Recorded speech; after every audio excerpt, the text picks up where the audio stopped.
Are going to have to change, and this is one thing we're asking companies. You have to force behaviors, and at BlackRock we are forcing behaviors. Agenda 21, Sustainable Development. It is the inventory and control plan. Inventory and control of all land, all water, all minerals, all plants, all animals, all construction, all means of production, all food, all energy, all information, and all human beings in the world. And this is a plan that was agreed to by 179 nations back in 1992. It's a United Nations plan. It's called the Agenda for the 21st Century. And so many of us around the world think that sustainable development, it just sounds so great. Isn't it about recycling and creative reuse and creating energy and food resources for everyone? And the answer is no, it really is not. It's about moving populations into city centers, concentrated city centers, and clearing them out of the rural areas. It's constructed of non-governmental organizations, corporations, and government in order to dictate and regulate what it is that happens around the world. Regionalization is the stepping stone to globalization, and globalization is the standardization of all systems. All systems have to be brought into harmony in order to control them all. And the goal of Agenda 21 is one world government and total control from a central unit. The principles are public-private partnerships, which is fascism. And this is how it's implemented on the ground, is through this joining together between corporations, non-governmental organizations, and governments in order to cut out the actual individual, your voter, and instead to take that to a level where we literally cannot penetrate. This is a corporatocracy. It's a totalitarian state being developed right now all over the world while we are moving towards the end game. We are not there. And this is the opportunity that all of us have now to stand up, to speak out. We are free, and we need to continue to be free. And I do believe that we will win, but we have to become aware that there is a fight. I'm going to miss this one. So I've been seeing a lot of smart cities, and I decided to do a little digging myself.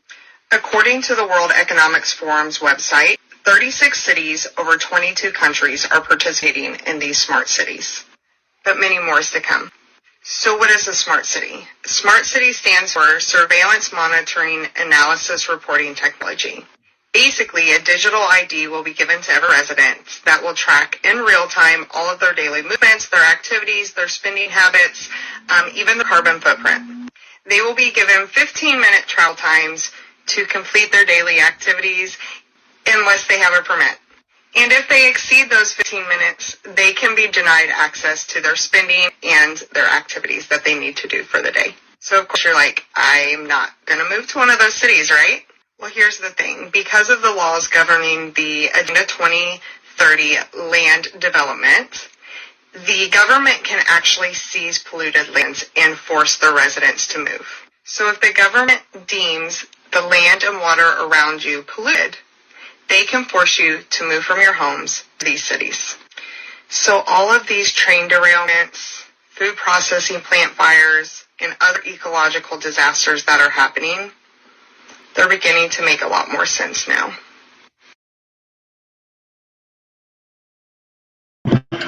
So shout out to that young lady, and shout out to Rosa Core, who passed in 2021, one of the most, if not the most outspoken individual on Agenda 21. I was actually popped out in 1992, the year that Agenda 21 was first on the table, as far as popularly reported anyway. But yeah, Rosa Core here. We are free, and we need to continue to be free. And I do believe that we will win, but we have to become aware that there is a fight.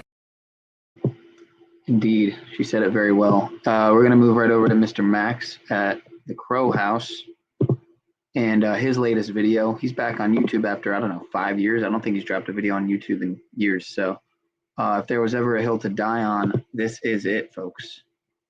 Hard to disagree.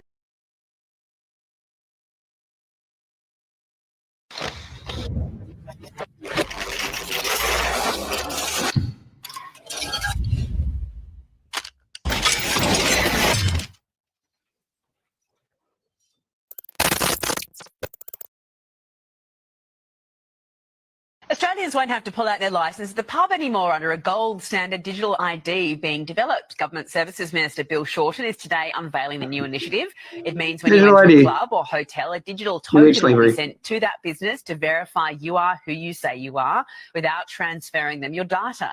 It also cracks down on scammers by limiting data shared. Sorry, but I'm afraid you've already eaten an ounce of beef this week. Your BRIC card says no. Sorry, sir, but your BRIC card has informed us that you have already flown twice this year. You cannot fly anymore. I've just logged in with my BRIC card and it's saying I've already had 4 hours of internet today and it's locked me out. A good score brings benefits, but people with low scores lose rights. The cinema names and shames people considered untrustworthy, plastering their details, even their addresses, across big screens. It's a matter of principle. Those people have to be condemned.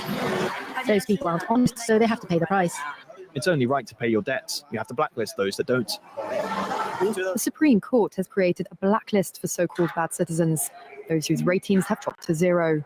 On it are companies, but also 23 million people to date. Among them is this journalist Liu Hu. He got a little too close to uncovering corruption among high-profile party members. After being sued for defamation by the subject of a story he'd written, he was blacklisted. He only realized when he tried to buy a train ticket and was told he was banned from traveling. That tells me I'm still on the blacklist.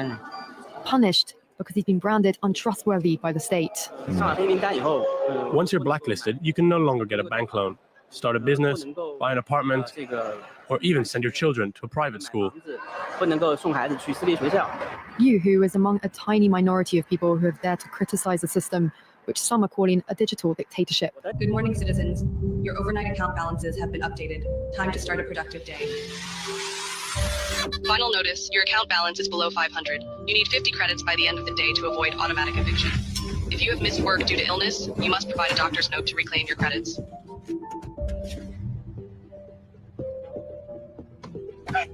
Any extra credits? Please. Tensions are high today, with more people planning to join the Citizens Against Digital Control protest. Remember, the government knows who you are at all times. Resisting is not worth the consequences. All of their newest social credit systems are designed to keep you and your family safe and efficient. Authorities seized a record balance of an individual's credits, citing excessive hoarding. Traffic violation detected. 7 miles per hour over the limit. 75 credits have been automatically deducted. You have to be fucking kidding me. Yep, you got the flu. For those who do not know, this is the brand new Palantir ad. Your blood work shows a significant iron deficiency. I recommend incorporating more red meat into your diet. Dr. Jones, your taxes were not filed and have been automatically deducted with late fees. Your medical license has been revoked. Oh, hell nah, I filed an extension.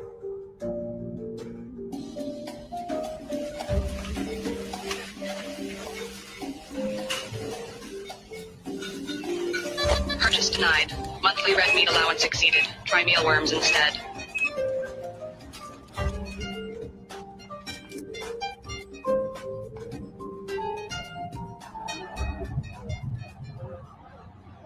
Can you guys please let me through? Attention. Unauthorized political gathering detected. Participants' access to financial services has been suspended.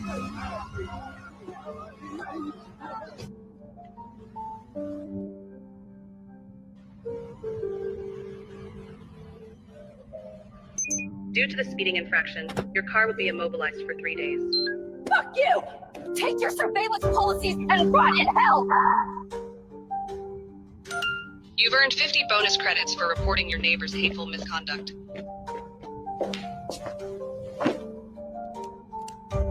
This content exceeds your current social credit tier. May we suggest citizen responsibility?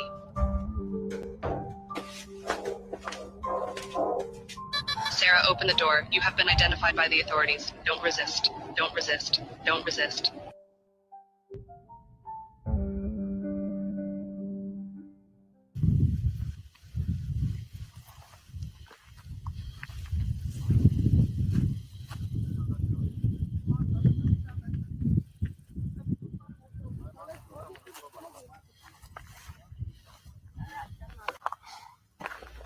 Mama, znaš što treba napraviti? Plesku. Zapustim. Ne trebaš ti ništa. Da ona ode po povod za ulare za njih dvoje. Kužiš. Bit of animal welfare going on there on the farm, folks, and escaped sheep.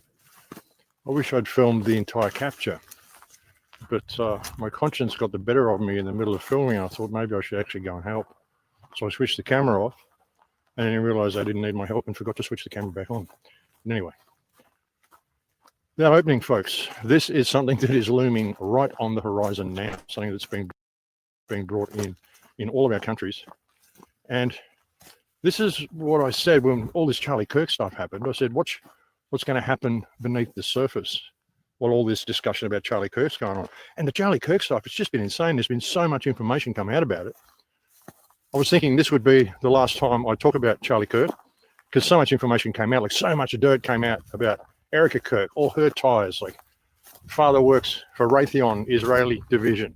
She was in film clips and like just so much stuff. She's on reality TV shows, her ties to Trump, her ties to likely Epstein, her ties to the Romanian child trafficking network. I mean, so much stuff. Erica Kirk has deep connections to Jeffrey Epstein, Donald Trump, and the state of Israel.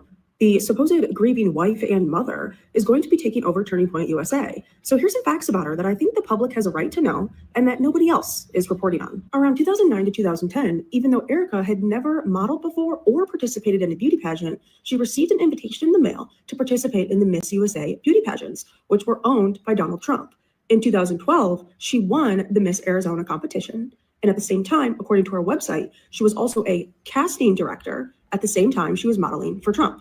In 2006, she started a ministry when she was just 17 years old. This ministry was working with the U.S. military in Romania at the same time she claimed to be working as a casting director. The area in Romania where Erica was operating her ministry out of had a ton of locals accusing these evangelical ministries of kidnapping children and trafficking them out of the country. These children were being found in Israel, the UK, and undisclosed private islands. The locals demanded that the authorities look into this, and shocker, they never did. But her ministry was kicked out of Romania. In 2018, 2 years after Donald Trump started working with Charlie Kirk, Erica and Charlie were introduced to one another after one of their mutual friends suggested that Charlie should hire her to work for Turning Point.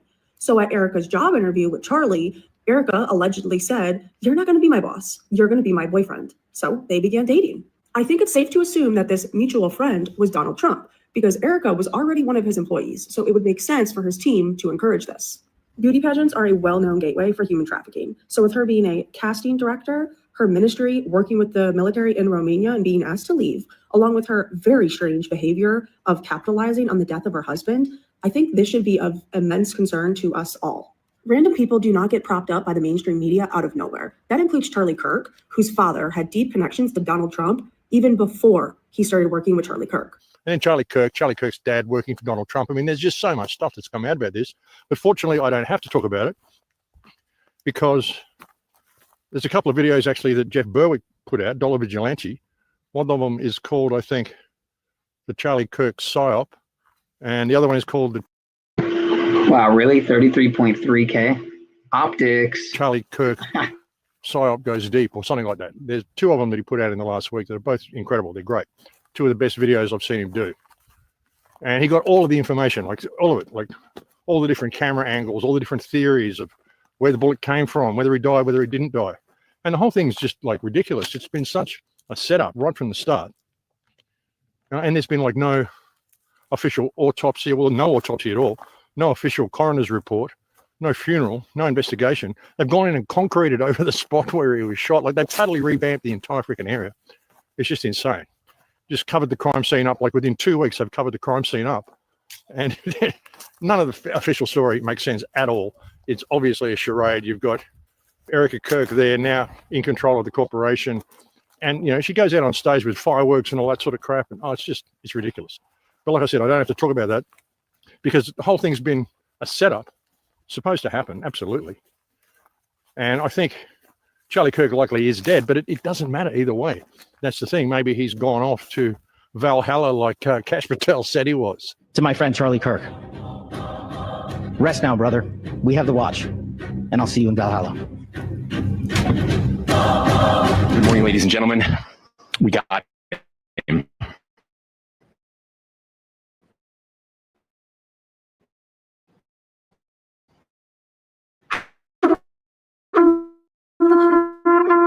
forgive Tyler, for we know it was him, and there's nothing more to see here. Nordic heaven. Who knows? But it's been insane, folks. Like, with all that stuff with Charlie Kirk, and so many distractions, so many little things happening, and so many big things happening, like just massive from every direction. Alex Jones even showing up with a Hitler moustache. Perhaps he's gone off to Valhalla with Charlie Kirk. Holy shit, H. Jones, get the fuck out of here. We need to go now. The deep state is scraping our signals. They're eating the babies. No time to explain. It's 4 a.m. Nigga, what the fuck? Antarctica. What is this?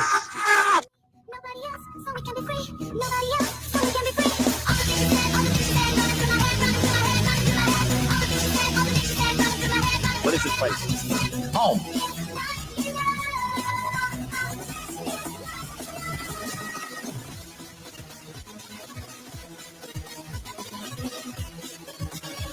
I'll see you in Valhalla. And John McAfee, who else was in there? What was happening?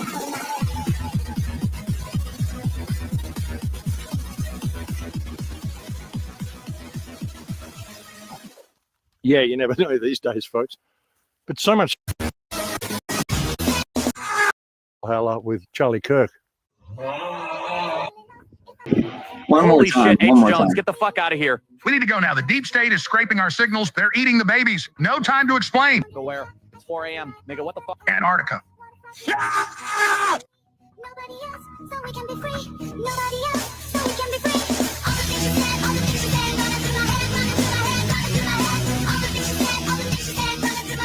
What is this place? Home.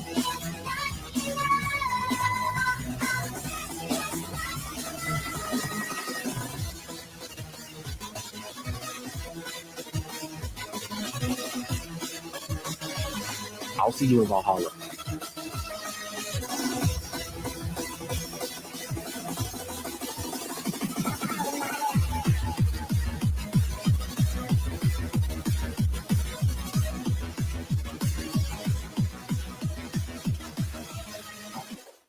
Yeah, you never know these days, folks.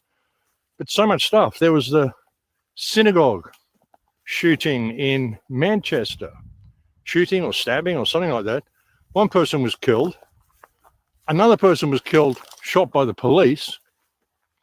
And the guy that they blamed for it was also, of course, killed. And his name is Jihad al-Shami. Like, shame the jihadists, you know, Jihad al-Shami, all shame the jihad. Like, it's, you can't make this shit up, folks. It's insane. And who would benefit from that synagogue attack? I mean, it could have been just some random guy who did it because he was pissed off with what Israel is doing in Gaza. It could have just been some random kind of lunatic. This guy had a pretty good analysis of it. On the Manchester synagogue attack, 2 people were reportedly murdered while attending a Manchester synagogue in what the British government has labeled a terrorist incident. 4 others were seriously injured. Police say they shot and killed the suspect, a British citizen of Syrian descent. After the attack, an Arab-Israeli Hasbarist named Jonathan Elkori jumped on Twitter to tell me that, quote, when you dehumanize Israelis and Jews to this level, you end up with a terrorist attack in a synagogue in the UK, adding, you're as complicit as the terrorists attack you sick psycho.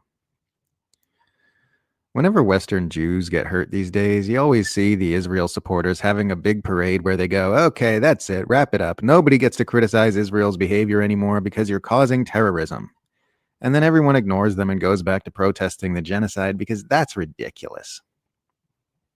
I don't know whether the Manchester attack had anything to do with Gaza. It could have just been some guy having a mental health crisis. Could have been something else.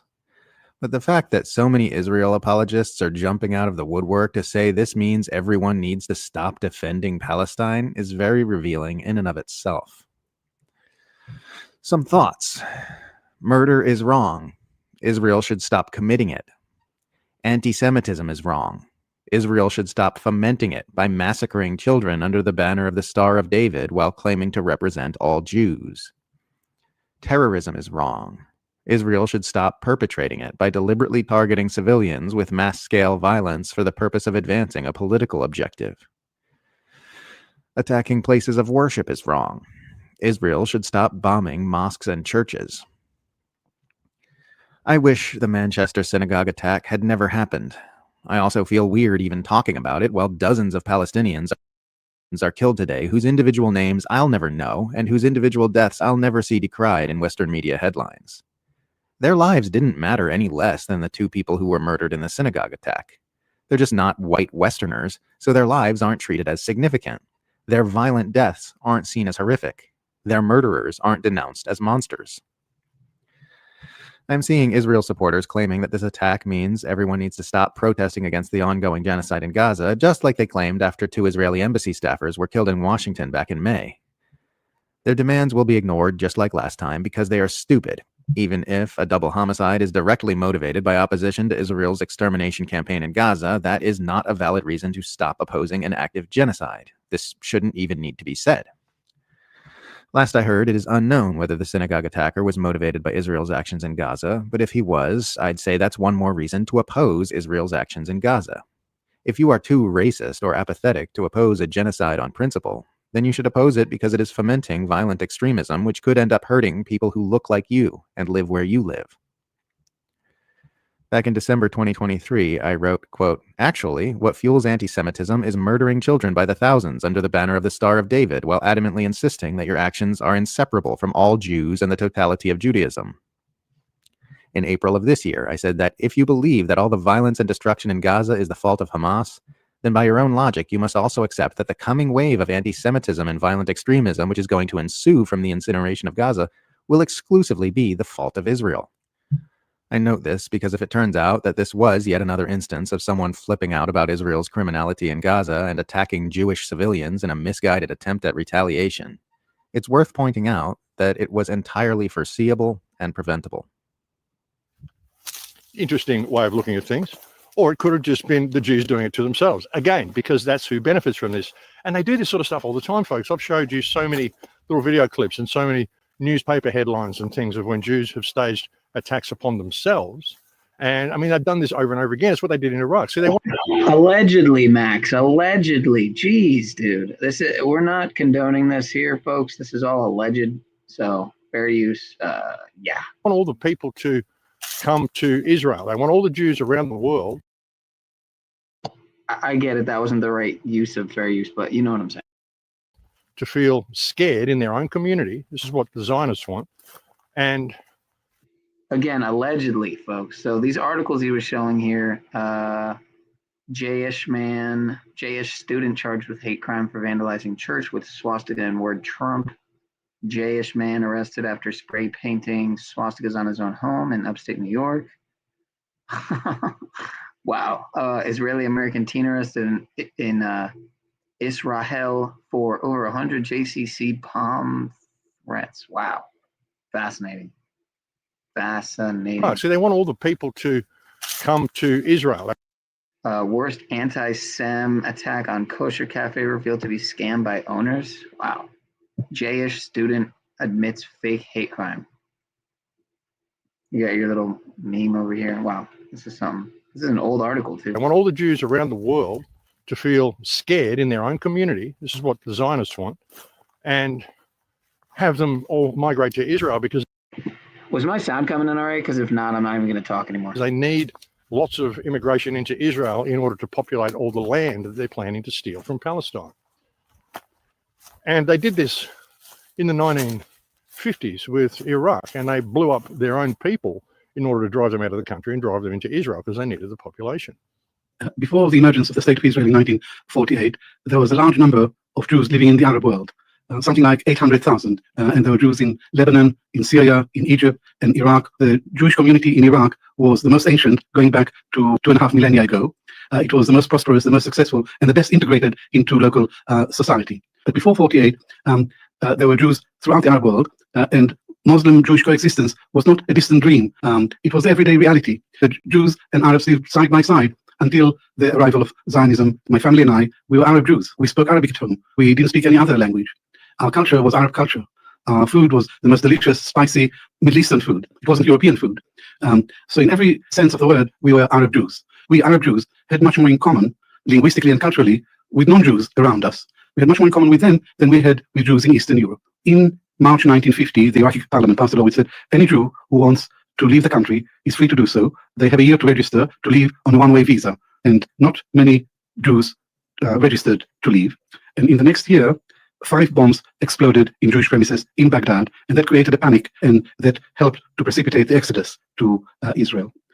Yosef Basri, 28-year-old lawyer and an ardent Zionist, and he was responsible for 3 out of the 5 bombs. The controller of Basri was an Israeli intelligence officer called Max Binet.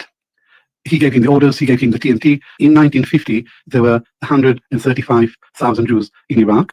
By the end of 1952, there were only about 10,000 Jews left in Iraq, and 125,000 Jews ended up in Israel. We left Iraq as Jews, and we arrived in Israel as Iraqis. The problem is that Israel claims to be the state of the Jews. Israel claims to speak on behalf of all Jews everywhere. Zionism is an Ashkenazi thing. It's nothing to do with us. Yes, they've got a history of doing this sort of thing, folks. And there's been massive developments in the Middle East as well. I mean, they've just been bombing the living shit out of Gaza. Of course, the flotilla got stopped and all the people got arrested. Now they're saying they're going to actually keep them in one of the worst jails in Israel, in the Negev. Now, Ben Gvir wants to do this because he says they're all terrorists and they're all supporting terrorism. They need to be given a taste of what it's like to be treated as a terrorist. So they reckon they're going to hold them for a couple of months in the jail.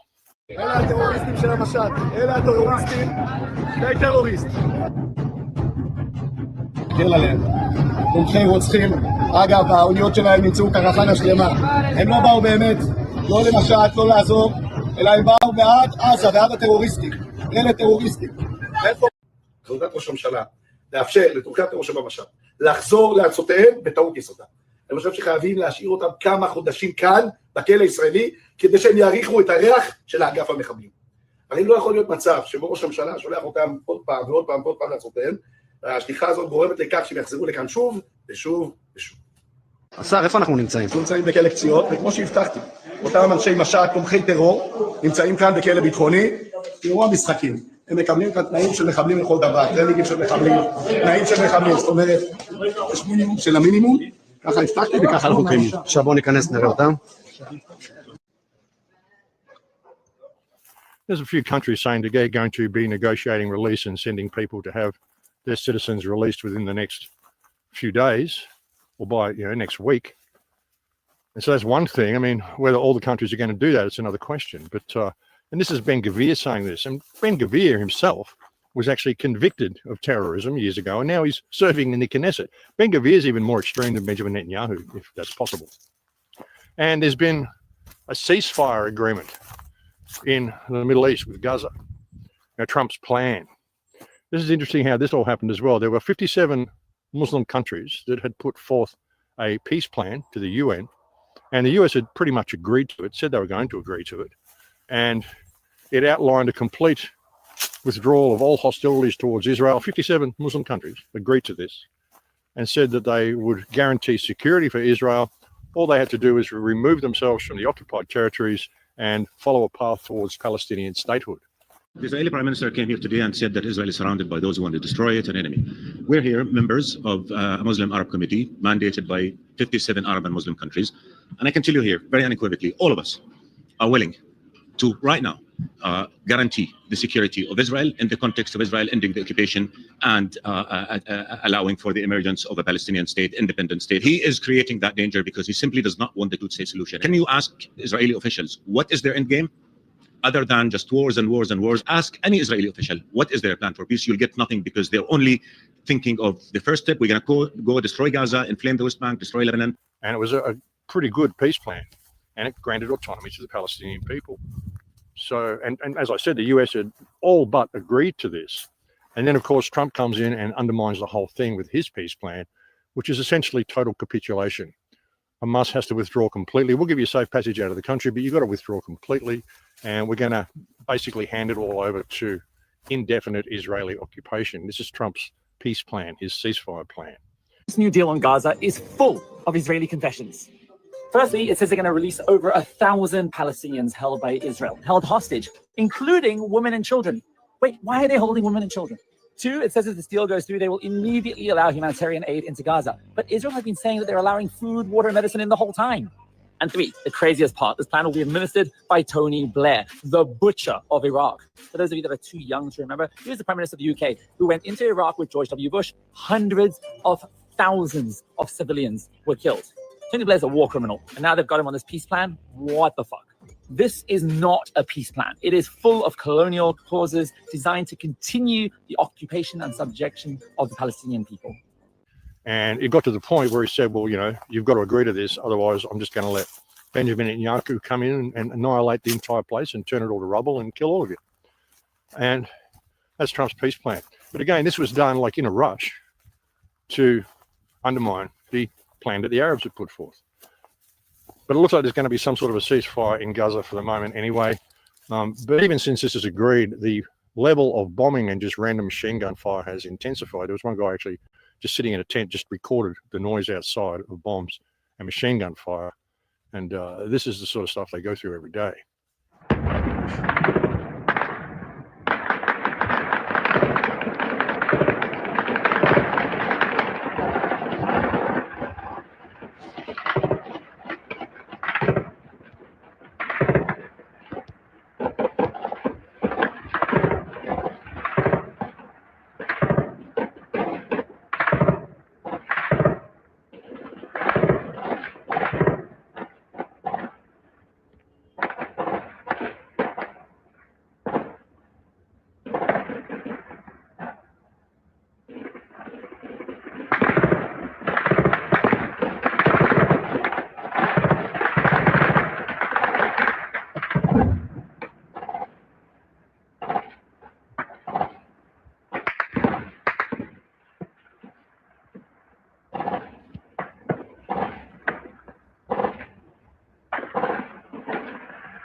So that's happened since they've agreed to a ceasefire. This is what Israel does. So they're getting in as many deaths as they possibly can before the world notices. And it's going to be interesting to see what happens with the flotilla and all that sort of stuff. I mean, you knew this was going to happen. Personally, I mean, it's great as a show of international solidarity to have something like one of these flotillas. But you know what's going to happen. You're going to get arrested in international waters. You're going to be reprimanded. And Israel doesn't give a shit about international law. It doesn't give a shit about human rights. It doesn't care.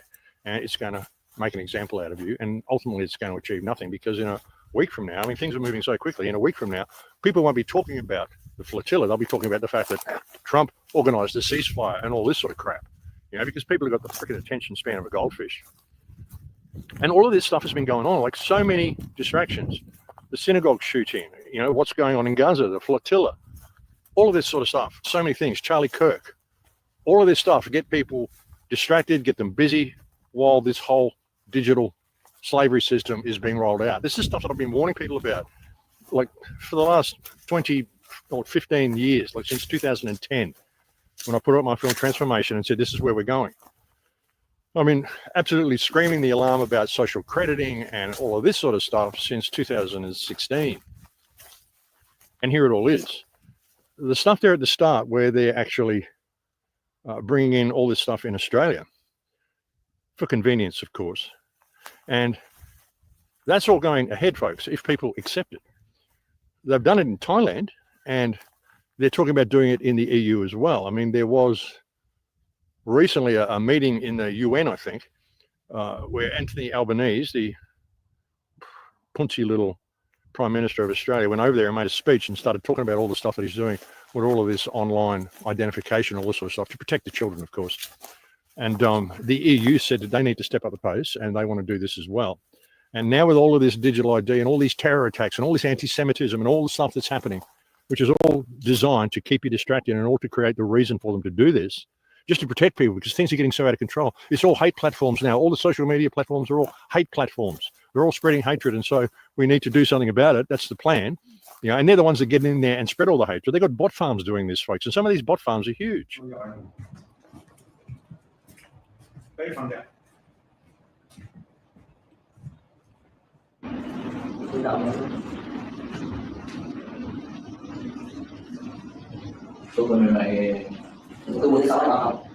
Yeah, and that's not all. Some of them are actually like more large and more complicated, with sometimes hundreds and thousands of bots being run out of one facility.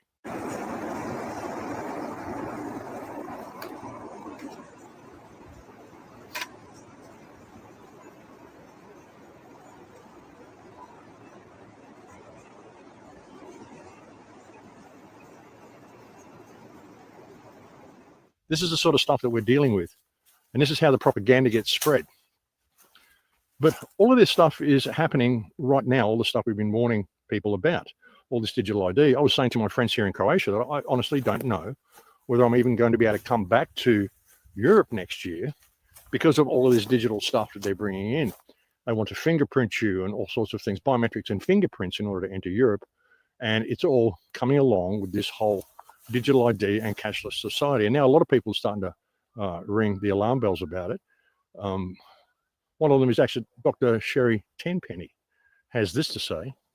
Hi, everyone. This is Dr. Sherry Tenpenny, and I want to do a quick update about a document that got passed by the United Nations this weekend called the Pact of the Future document. It's two parts, one on science and technology and one about the youth and future generations. It is quite egregious, and it was done by a procedure called the silence procedure, which makes it a pact. And if no one objected, it is automatically adopted and put into the record as being completely adopted. This is the World Health Organization's runaround, or end around. Since they were not able to get the World Health Organization treaty passed, they decided to take it to the General Assembly. And it is even more egregious than what the World Health Organization was wanting to get passed. Let me just read you something really quickly about what is inside of this pact that is now being accepted by 193 nations around the world and equally open-armed accepted by our current administration. Everyone, it says that this is the power structure, fully digital and maximized for the control of the masses. Everyone will be expected to have a biometric digital ID that marks them not just as citizens of an individual country, but as a global citizen. So anytime you hear global citizen or anytime you hear sustainability, think that this is an egregious thing that's happening at the level of the World Health Organization and the United Nations. Anyone that has a dissonant opinion will be labeled as misinformation, disinformation, or malinformation and memory hold. Perpetrators for unapproved information will be fact-checked and punished by the system, which will be operated and enforced by artificial intelligence. Punishments will include being locked out of one's bank account, being unable to make certain purchases, unable to get on an airplane, on a subway, drive on public roads. This is the future, according to the world's self-appointed overlords at the United Nations. These are unelected bureaucrats that are making decisions about our country, our sovereignty around the world. Nothing could be more important at this point in time than to get prepared, have water, food, digital access, flashlights, a way to communicate with family and friends. Now is really the time to get involved and get prepared because this is what's coming. Our Congress is sitting on its hands. There was a press conference on the 17th about this and no further action has been taken. So it's up to us to mobilize and to go forward, particularly with your local sheriffs, to get your constitutional sheriffs to say, this isn't going to be allowed in my county. Thank you very much. Take action. We've been talking about the onset of one world order, one world government, one world religion, one world money for a long time. Well, it's no longer coming. It's here. Yeah, and it's great to see people like that actually speaking out about this. And what's going on in the United States? I mean, they're doing it all in the United States as well. Trump is rolling this out at breakneck speed. It's insane how much the people of the United States are being fooled by Trump. Even with this whole Middle Eastern peace deal, you know, Trump's going to try to paint himself now as the man who actually stopped the war in the Middle East, how this is unprecedented, and, you know, he's just the best thing that's ever happened since sliced bread because all the presidents have been wanting to do this forever, and Trump is the one who pulled it off. Thank the countries that helped me put this together. Qatar, Turkey, Saudi Arabia, Egypt, Jordan, and so many others. So many people fought so hard. This is a big day. We'll see how it all turns out. We have to get the final word down in concrete. Very importantly, I look forward to having the hostages come home to their parents and having some of the hostages, unfortunately, you know the condition they're in, come home likewise to their parents because their parents wanted them just as much as though that young man or young woman were alive. So I just want to let you know that this is a very special day, maybe unprecedented in many ways. It is unprecedented, but thank you all. And thank you all to those great countries that helped. We were given a tremendous amount of help. Everybody was unified in wanting this war to end and seeing peace in the Middle East. And we're very close to achieving that. Thank you all. And everybody will be treated fairly. Yeah, I mean, Trump is just pure ego. He really is. And you can tell how this is going to be played. Another cause to give him the Nobel Peace Prize, hey? So while this is happening, all these other distractions are going on as well. Like while all this smart grid is going out, is that going on with the whole peace process in the Middle East? And now there's the shutdown of the government. So the government's being shut down because of the Democrats won't give the Republicans the money that they need, blah, blah, blah. I mean, it's such a joke. When you understand how the money system works, this is absolutely such a joke. But this is what they're saying. Well, sometimes you have to do things you don't want to do, and it's because the Democrats have put us into this position. If the Democrats did not vote to shut down the government, we would not be standing up here talking about layoffs today. We'd be talking about all the other news stories going on in the world in our country. We'd be talking about all of the great things that this administration is doing to uplift Americans across the country. But unfortunately, the Vice President of the United States and I have to come out here today to talk about a government shutdown that the Democrats put us in this position. And the second question, Thanks, Caroline. I'm just trying to clarify the timing of these potential layoffs to federal workers. You said imminent. The Vice President seemed to say in a couple of days. It looks like Russ Moak maybe said in 2 days. When would these layoffs begin? 2 days, imminent, very soon. You will expect more announcements right now. Is it just unclear, or are you waiting? No, it's not unclear. All of those things are very synonymous with one another. These rifts are unfortunately going to happen very soon. Yeah, and you see there, she was saying that there's going to have to be government layoffs because they don't have the funds to keep certain departments open. We saw recently when Doge came along, all Doge did was come in and basically steal the database and close a whole bunch of departments and replace it with AI and take all of that data that it had collected to run it off on the algorithms and into their AI and do what they do. There weren't any arrests. I mean, if all this money was being misappropriated and Doge had to come in and clean it up and shut all these departments down because they were just money laundering and filtering money off for their own needs, then why were there no arrests? Why did none of this happen? Because it wasn't about that. It was about transferring control of everything over AI. And now with this whole shutdown, now they're saying they're going to have all sorts of layoffs. Now they're transferring more of it over into AI. And Trump is really, really moving really quickly to bring in this whole control. This, you tie it in with the migrant issue. It's why they've let so many migrants come into the United States. And they pretend that they're protecting the country from migrants and from drug hauls and stuff. They blew up another ship coming from Venezuela the other day, another boat, just a speedboat.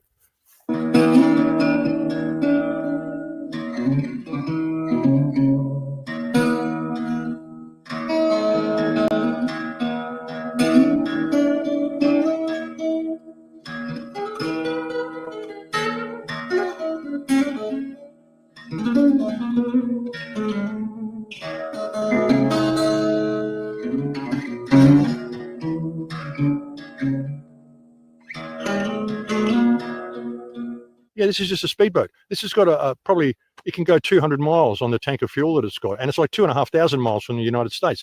How's it delivering drugs to the United States? And again, they just blow it out of the water and say, well, we did it. And it was carrying drugs, but there's no drugs to show us. There's none of this sort of shit. They're just doing it because, you know, it makes people believe that they're actually protecting the United States shores and stopping the drug trade. But they're the ones running the drug trade. And it's also creating the need to make things more strict and make things more tight. All these shootings, all these killings, all the stuff that's going on in the United States. This is all being done to bring in this digital ID, the real ID that he's been talking about, and to bring in this whole cashless control grid. Even the whole talk of transferring the national debt into stable coins, into cryptocurrency. All this sort of stuff is about bringing in the smart grid. And this is what I've been saying for so many years. And now you've also got people, like I saw an interview with Catherine Austin Fitz the other day. And she is now saying the same thing. Have a listen to this. I have to judge people by what they're doing. And what it looks to me like Trump and Musk are implementing the control grid at high speed. And don't believe me, go look at that list, because what you have to say is, okay, to do a control grid, we need a digital ID implemented that's very high quality, high precise. Check the box. We need an all digital financial system. Check the box. You know, we need a way of doing interoperable money. Check the box. If you look at what Doge is doing, we need a social credit system. Check the box. Wait, what do you mean by that? What Doge is doing? Doge is, from what it looks like to me, and I'm basing my assessment of what I know from Doge includes, you know, I read the Financial Times, I need to read the Wall Street Journal, and I need to read Wired. Wired has done a very thorough job of trying to document what's happening in the systems. And I think basically what they've done is they've taken, so if I wanted to stop fraud in the US government, I would say there's 20 trillion missing from DOD, there's $1 trillion missing from HUD. I'm going to go in, figure out where it went, get it back. Right. That's not what they did. If you said to me, I want to build a social credit system that can be used to enforce control against the American people and basically lock them down with both enforcement and social credit, I would go get the Social Security data, the IRS data, and the Treasury payment data. And that's exactly what they did. And I would privatize it. I would just take it and put it in private AI with XAI and Palantir AI. And if Palantir still has the contracts with Treasury and the IRS to enforce, you got everybody. And you had the Kennedy's aggregating the healthcare data. You put it with the healthcare data. Now Danny, they've been aggregating this kind of data. I used to call it the data beast. So they've been aggregating this kind of powerful data since the 90s. So I don't think this is all new. So for example, you IRS data, healthcare data, and combining it all together into one system combined with AI. Right. Same thing that I've been saying for such a long time. And this is what Trump's doing. And he has been selected to do this, folks. Trump is not your friend. None of these politicians are your friends, folks. These are all very evil people. And this whole scenario has been just so long planned. And now they're bringing it into effect. Yeah, and all of it, there's so many things being played here, so many different agendas being completed at the same time, being brought into view at the same time. You know, the smart grid, the control system, the digital currency, biometrics, the whole situation in the Middle East, which is designed to make people hate Israel. So that, I mean, this is why they've live streamed the genocide while claiming it's not a genocide. I mean, everything they've done to make you hate them. They want you to hate them because they want Jews in their country to feel threatened and perhaps even die because of terror attacks. And if people don't start attacking them, well, the Jews will stage an attack themselves. So it looks that way because they've done this so many times. Blew up their own housing complex in England years ago. Like so many times, folks. They've stabbed themselves. They've shot themselves. A woman that we saw in the hijab walking around screaming out Heil Hitler and giving Nazi salutes after October the 7th, got arrested and turned out to be Jewish. This is what they do, folks. You know, all of this stuff is coming to a head now and people are seeing it. So they need to get this smart grid out really quickly. Like I said, they're bringing this system in Thailand. In fact, they already brought this system in Thailand and they put everybody into a digital currency and they've got it all sorted out with a real ID sort of thing. So that everything was under one thing. And once you've got everything under one roof and you've got all your ID together in one place, it means you can be switched off at the touch of a button. So they brought this system in Thailand and suddenly, like simultaneously, over 3 million people had their bank accounts shut down. Thailand has become a case study for the use of biometric data in every facet of life. Every banking transaction is monitored and scrutinized. Any perceived discrepancy is flagged as fraud and punished without due process. Regulations have overwhelmed the system, resulting in a full-fledged banking crisis. Over 3 million Thai bank accounts were frozen instantaneously without warning as a result of government overreach. Transaction denied. You contact your bank to see why the payment failed, only to learn that your account has been frozen. All of your accounts, for that matter. The bank is investigating you for suspicious activity and potential money laundering or fraud. There was no warning, call, or letter, and there is no clarification as to what transaction was flagged. You're completely locked out of your accounts. You have lost the ability to purchase. You cannot fill your gas tank. You cannot purchase groceries. You've been completely removed from the financial system, and you do not know when or if you will regain access to your funds. This is the reality for millions of people banking in Thailand. And that's crazy stuff, folks, and this freaked the entire country out. But the article goes on to say, thousands of accounts are frozen each week. Panic has ensued. Retailers are no longer accepting cards, demanding payment in cash, as they too are worried that they will be removed from the banking system. Confidence in the government and the entire banking system evaporated. People rationally fear that their account will be targeted next without warning. Government overreach has backfired, and the people are removing themselves from the banking system entirely. And that's a really good thing to see, folks. Yeah, so it backfired. And it caused the people in Thailand to see how much they need to keep cash alive and depend on cash. And they're saying it serves as a test case for what this digital ID is going to do. Well, it also serves as a test case for why you shouldn't accept it. And so many of us have been warning about this for so long, folks, and it's imperative that people see this because this is what's been going on. While everyone's been arguing over whether Charlie Kirk died or whether he didn't, it doesn't matter. What matters is what they're going to do with it. With this whole synagogue shooting in the UK, I mean, seriously? There's a sheep running up. the path. This is the escaped sheep. It's gotten away again. Interesting. Okay. We'll have to let them know where that is, folks. But where was I? The synagogue shooting in Manchester. I mean, seriously, Jihad al-Shami. This is just fucking crazy, folks. You can't make this sort of stuff up. It's bizarre seeing that sheep running past, folks. But yeah, they're really pushing it in the United States. Now people are actually having their visas revoked if they criticize the Charlie Kirk shooting. And what's that going to be about? Like, you know, if they celebrate the Charlie Kirk shooting, sorry, not criticize, but if they're one of these people who say, oh, I think he was too far right wing and he was speaking out about gays and he deserved to be shot. If you say that, then you'll have your visa revoked if you're a visitor and they'll throw you out of the country. Need to get rid of the First Amendment, you see. They're talking about this. You know, the First Amendment is what has caused all of this hate speech online. And we need to get everybody digitized so we have the means to just shut them down if they don't say what we believe to be politically correct and socially acceptable. And that probably doesn't include questioning the official narrative on any story, because of course the government is only ever going to tell you the truth, folks. Of course they are. So, you know, you can see where all this is going, folks. It's just crazy. Visas revoked, you know. And this whole government shutdown is just a complete scam, as is Trump's peace plan in the Middle East. The government shutdown, again, it's to make people believe that, you know, you need a more majority rule party. You need to really have a dictatorship to stop this sort of stuff happening. And that, you know, we need to get rid of a lot of government departments and kind of digitize everything. You know, and Trump's peace plan in the Middle East, like I said, this just gives permanent control to Israel. In fact, there were negotiations as soon as Trump announced his peace plan. He set certain borders where the Israeli troops were supposed to withdraw to, and that was the original plan, and that was the first withdrawal point. You had to actually go to that line.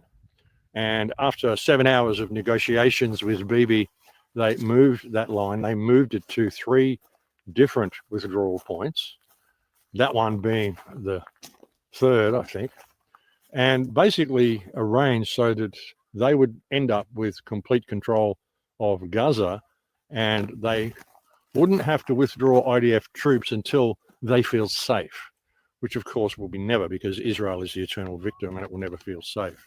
עוד שאלה, איך אתה מסכם את הביקור? זה היה ביקור מצוין. גם ההתחלה באו"ם וגם הסיום בוושינגטון. זה הביקור הרביעי שלי בוושינגטון מאז שהנשיא טראמפ נבחר. זה ביקור היסטורי. במקום שהחמאס יבודד אותנו, הפכנו את היוצרות ובודדנו את החמאס. עכשיו כל העולם, גם העולם הערבי והמוסלמי, לוחץ על החמאס לקבל את התנאים שהצבנו יחד עם הנשיא טראמפ, לשרת כל חטופינו, החיים והחללים כאחד, כשצה"ל נשאר ברוב הרצועה. מי היה מאמין לזה? הרי כל הזמן אומרים, אתה חייב לקבל את התנאים של החמאס, להוציא את כולם, צה"ל צריך לתת החוצה, והחמאס יכול להשתקם, ויכול גם לשקם את הרצועה. לא ולא, זה לא קורה. ההפך, והנשיא טראמפ הוסיף, שאם החמאס יסרב, הוא ייתן כל הגיבוי לישראל להשלים את הפעולה הצבאית וחיסולו. ולכן אני חושב שמכל צה"ל זה היה ביקור מצוין. עוד שאלה שנשאלת, האם הסכמתם למדינה פלסטינית? ממש לא, זה גם לא כתוב בהסכם. אבל דבר אחד כן אמרנו, שאנחנו נתנגד בתוקף למדינה פלסטינית. הנשיא טראמפ גם אמר את זה, הוא אמר שהוא מבין את זה, הוא אמר באו"ם גם שזה יהווה פרס עצום לטרור וסכנה למדינת ישראל, וכמובן שאנחנו לא מסכימים. תודה רבה, ראש הממשלה. So, yeah, that's the sort of stuff that's going on, folks. I think I can hear my friends down here. They might be looking for that sheep. I'm just going to switch this off and go and see if they are, and I'll be right back. Look at that, folks. That quick bastard. Fuck. Yeah. She's quick. She's so... Another one. How are you, brother? I've just got a camera in my hand. How are you, man? Another one went running up this path here, like 5 minutes ago, on the outside of the fig orchard.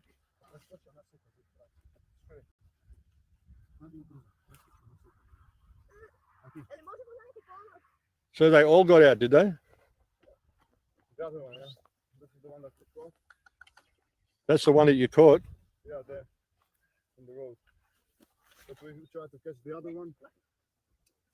She's fucking quick. She's quick. Yeah, well, it ran all the way up there. It was bolting too. There. Yeah. Well, yeah, sorry about that, folks. That sheep's probably gone forever. They run off into the scrub in through here. So yeah, unless they've got some trackers in there. I think he said they might have a digital tag on one of those sheep. Interesting how that works, isn't it? We're talking about all this sort of stuff in here. I think they might even have one in the sheep, but unfortunately the father, the husband, is away. He left yesterday to go and do a tour. He's a tour guide. And I think he's the one with the digital tracker on his phone. It wouldn't surprise me anyway. I could be wrong. I don't really know. But I'd say unless they've got some sort of a tag on that sheep, they're not going to be finding it again in that scrub unless it comes back to its home. Maybe smells the other sheep. But anyway, like getting back to things, it's been crazy, folks. Like, and all of this distraction, and the digital ID is rolling out in absolute full force. Every single aspect of it, all at once, while people are distracted by everything. Distracted by even the war in Gaza. I mean, the war in Gaza is tragic. It's a genocide. It needs to have massive attention paid to it, as I've been doing for the last 2 years. But I've also been talking about the digital ID and talking about the smart grid and talking about 5G and all of this sort of stuff. And now that has really come to the forefront. So you can see why there is so much theatrics going on in the world now. And Trump's the perfect person to play this role. That's why they got him in. And people have been just so played by Trump. It's just remarkable. There are still some who can't see it. This mountain range, folks, absolutely incredible. But, you know, Trump's support for Israel should show you what the true nature of this man is. And, you know, true Christians have no reason to support the state of Israel. The state of Israel basically wants to destroy Amalek, and it openly admits that that is Western society. A command to wipe out from among all the descendants of Esav, descendants of Amalek, male and female, young and old. And that is why Amalek is so terrible, and it has to be totally uprooted. Therefore, God tells us we should erase their memory, and we should eradicate them from the face of the earth. Who is Amalek? Amalek comes from Esav. Esav, who in modern day terms is really basically, certainly one of them is America. Esav became Edom, which is a nation. Edom became Rome. Instead of it being Rome, it became Christianity. Christianity, of course, ultimately became Western civilization. So Esav today is really Western civilization.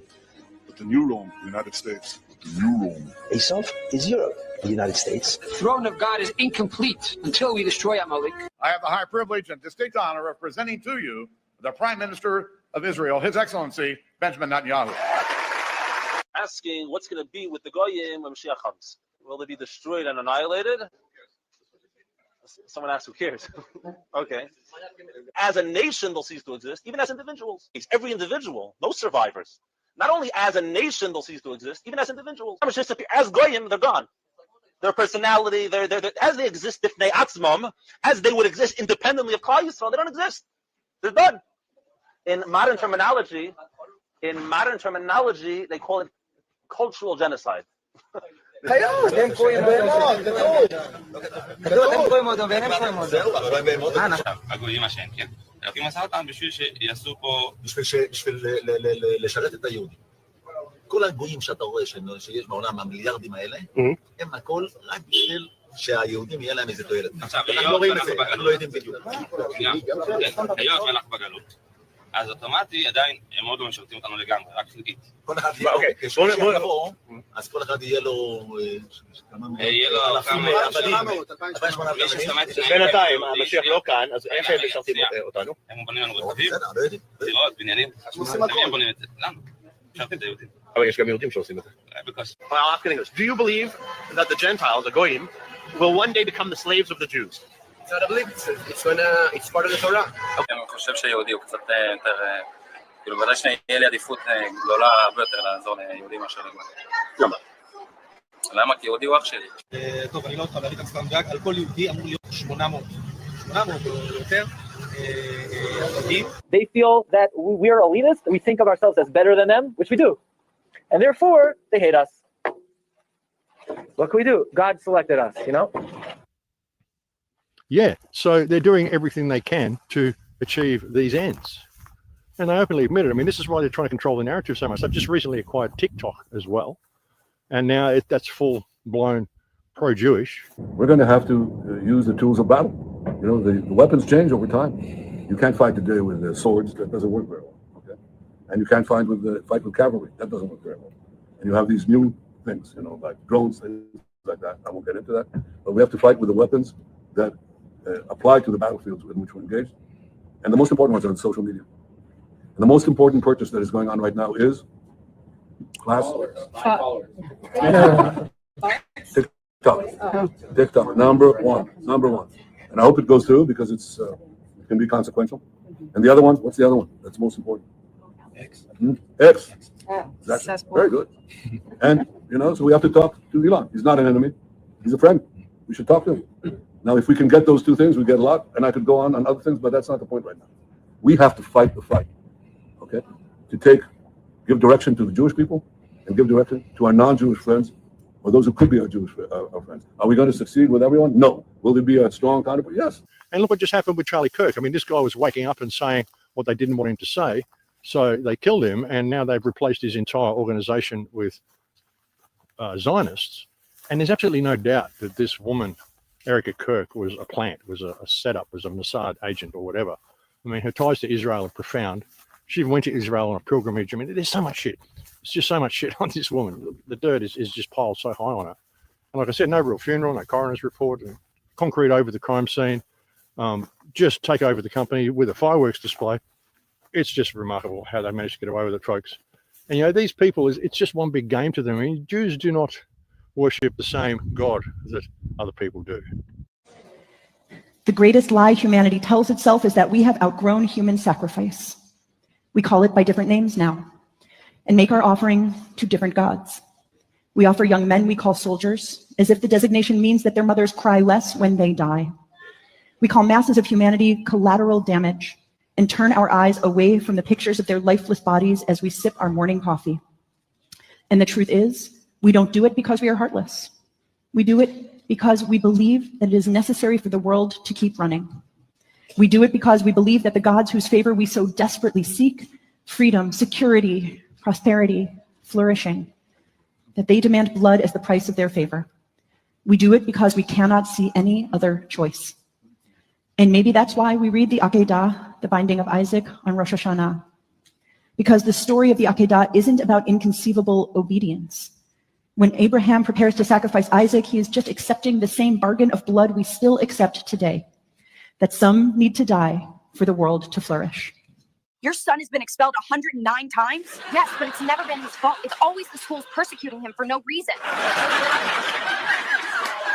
Benjamin Netanyahu, the Freddy Krueger of Gaza, the school shooter, heavyweight champion of the world. The man's killed a lot of kids. My friends, the terrorist state of Israel wants Palestinian civilians to die. Every man, woman, and child in Gaza.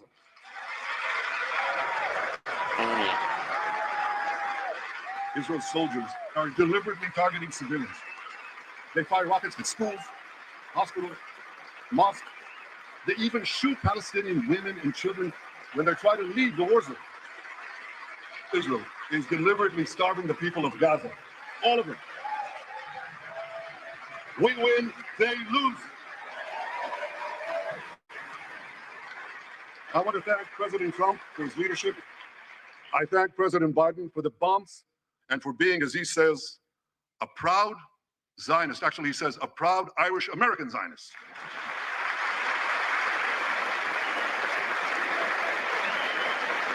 May God bless the great alliance between Israel and America forever.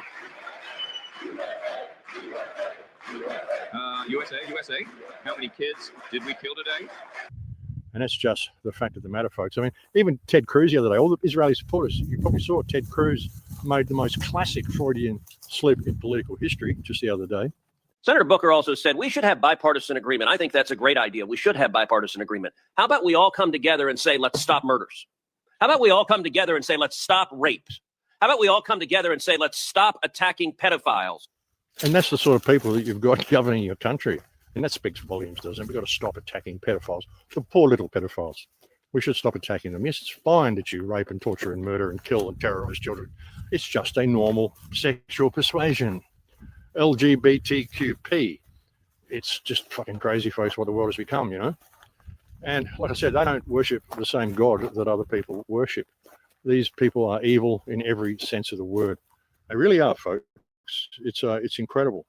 Mike Johnson, the Speaker of the House, just passed a bill. The House of Representatives just passed a bill that gives the soldiers of the IDF, that's the Israeli Defense Force. You now have Israeli Defense Force, foreign military, receiving United States military benefits. Wow, what he just said, what Joey just said, people here can't even afford health insurance, and now they're giving it to a foreign country, which in my opinion is a fucking enemy. They're the most disgusting, evil country on earth that has attacked the United States multiple times. And you're going to give them benefits? And you're telling me these deserve to live? These politicians deserve to be alive? Get the fuck out of here. They're all fucking traitors and they deserve to all be fucking hung. Yeah, in fact, they're so evil that even with Trump's peace plan, the plan includes governing Gaza, the West governing Gaza, and who they're appointing to fulfill that task is Tony Blair, the butcher of Baghdad. Interesting choice of people that you would want to be working out and controlling the autonomy of the Palestinian people.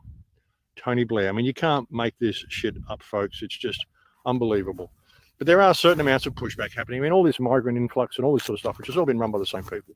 The Kalergi plan, the plan to flood Europe and destroy European cultures via mass migration. And the birth rate is still absolutely plummeting in white Western nations as well. At the end of days, you're going to need the iron of Esav, which represents Edom, which is the West, Europe, and the Americas, to get intermixed with Ishmael, which is basically Arabs and Muslims. How in the world was this ever going to happen if not for this refugee crisis? At the end of days, you're going to have this intermixing between Esav, Edom, which is the West, and the East, which is the Muslims and the Arabs, making this through this influx into the world. And they're going to have children, I don't want to say by the dozens, but they're going to have a far larger birth rate than the indigenous people there, and they're going to sort of conquer by number. And there are many different sources for this. One of them in Yehezkel, chapter 14, and many other sources as far as this is concerned, where it's mentioned very, very vividly what will happen to the Jews and what will happen to Yerushalayim and what will happen to the world at that time, where there will be many, many people killed and so on and so forth. So the idea of having these refugees come into Europe, it's no longer a matter of whether it's right or wrong. It's just simply a fulfillment of what it was meant to be all along. This is the fulfillment of the Chazal and the prophecies. This has to happen, and this is just another sign that we are nearing, the completion of this tikkun of the entire world. Le Mashiach viendra que quand Edom, l'Europe, la chrétienté sera totalement tombée. Donc je vous pose la question, c'est une bonne nouvelle que l'islam envahisse l'Europe? C'est une excellente nouvelle, ça annonce la venue de Mashiach. Excellente nouvelle. Vous allez le payer très cher, les Européens. Mais à un point, vous n'avez même pas notion quoi on prend. Et vous n'aurez pas au fil. Parce que tout le mal que vous avez fait à Israël, vous le paierez au centuple. Quand l'Italie disparaîtra, quand Edom, c'est pour ça que le QG de la chrétienté qui vient de Esav se trouve là-bas, quand cet endroit-là disparaîtra, et c'est ce que veut faire l'islam, l'islam c'est le ballet d'Israël, sachez. And we are saying, yes, we will love our neighbor. Last week, Highest organized a letter signed by over 1,200 rabbis. Can you imagine getting 1,200 rabbis to agree on one thing? But agree they did. And what they agreed was to ask our elected officials not to halt or even to limit the United States Refugee Admissions Program. And it's not just Highest. Jewish organizations of all kinds across the spectrum of Judaism are issuing statements in support of refugees. These have included the Orthodox Union, the U.S. Holocaust Memorial Museum, and so many of the Jewish organizations that you heard are co-sponsors of this event this evening. And they're still bringing in massive amounts of migrants. Huge protests happening in Australia.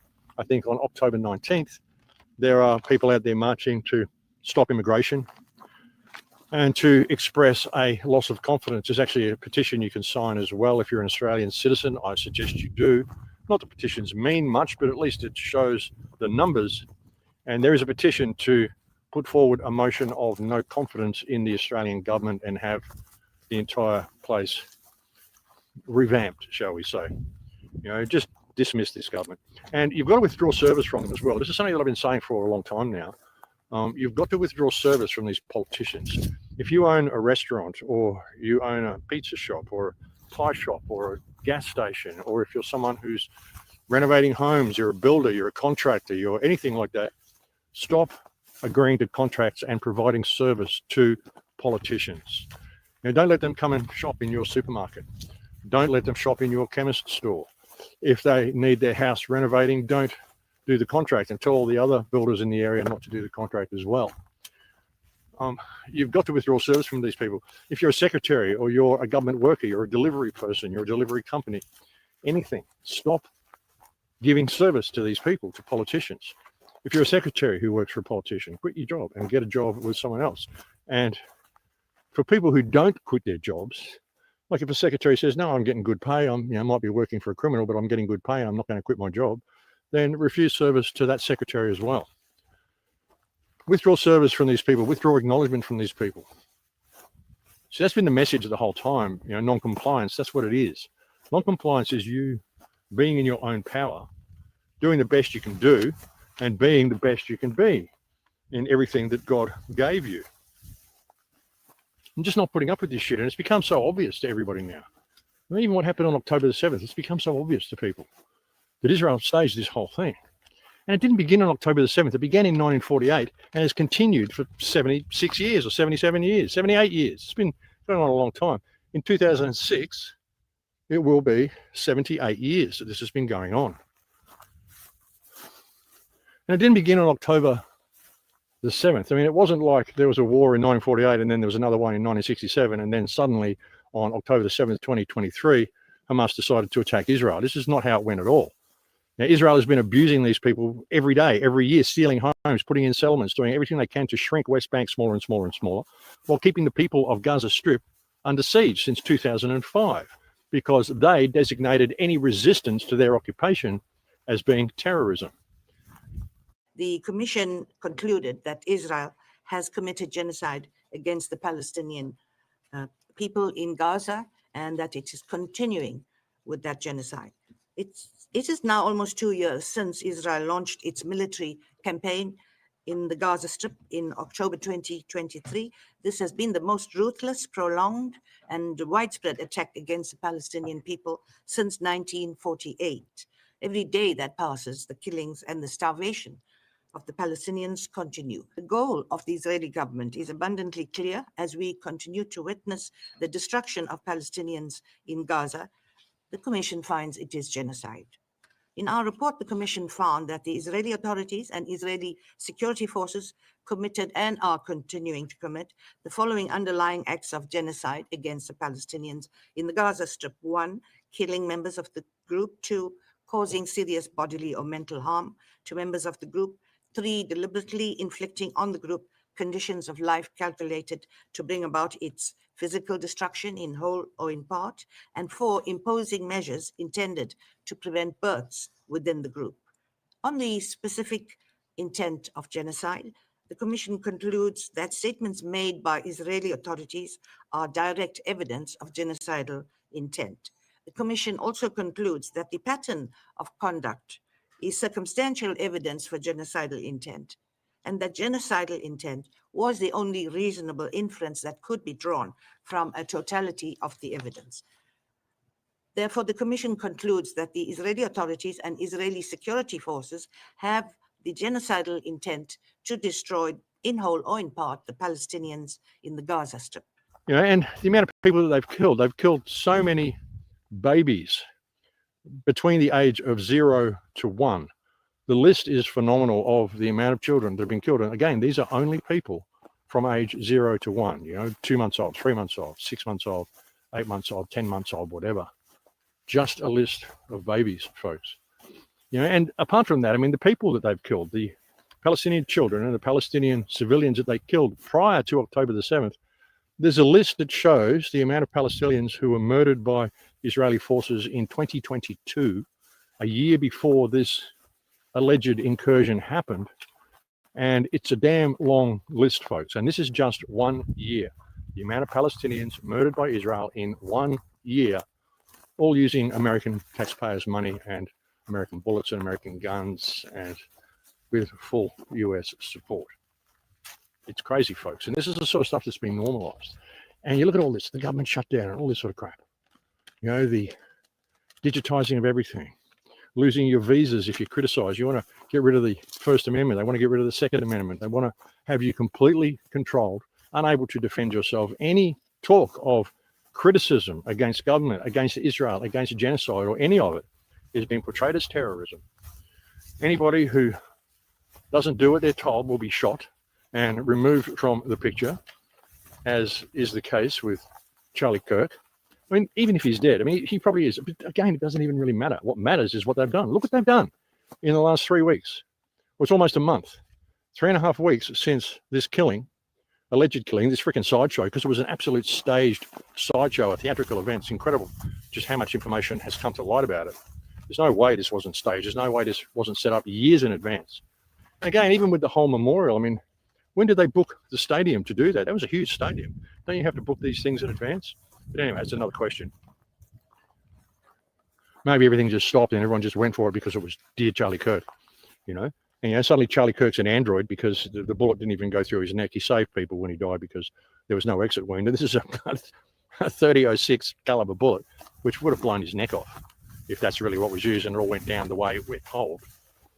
So, you know, I mean, it's just, there's so much, folks. There's so much out there that's being used to distract you. But ultimately, now, well, we're at the point now.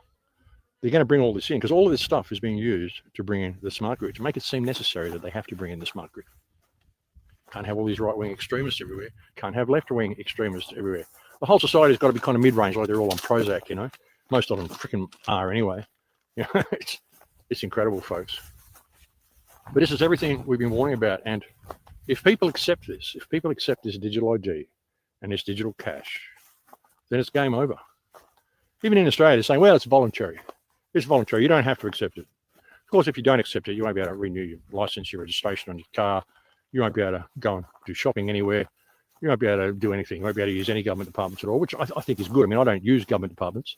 But again, you know, because I want to have freedom of movement and not get accosted by terrorists every step of the way, I choose to register my car just so I've got a, you know, because it all comes up on cameras now. If you're driving an unregistered car, it just comes up on a camera, they get alerted, a cop car comes out and finds you and they take you away, and that's the way it is. If you try to argue your rights in Australia and stand in common law or anything like that, they throw you in the nut house. They say, well, obviously you're insane because you believe that police don't have any jurisdiction.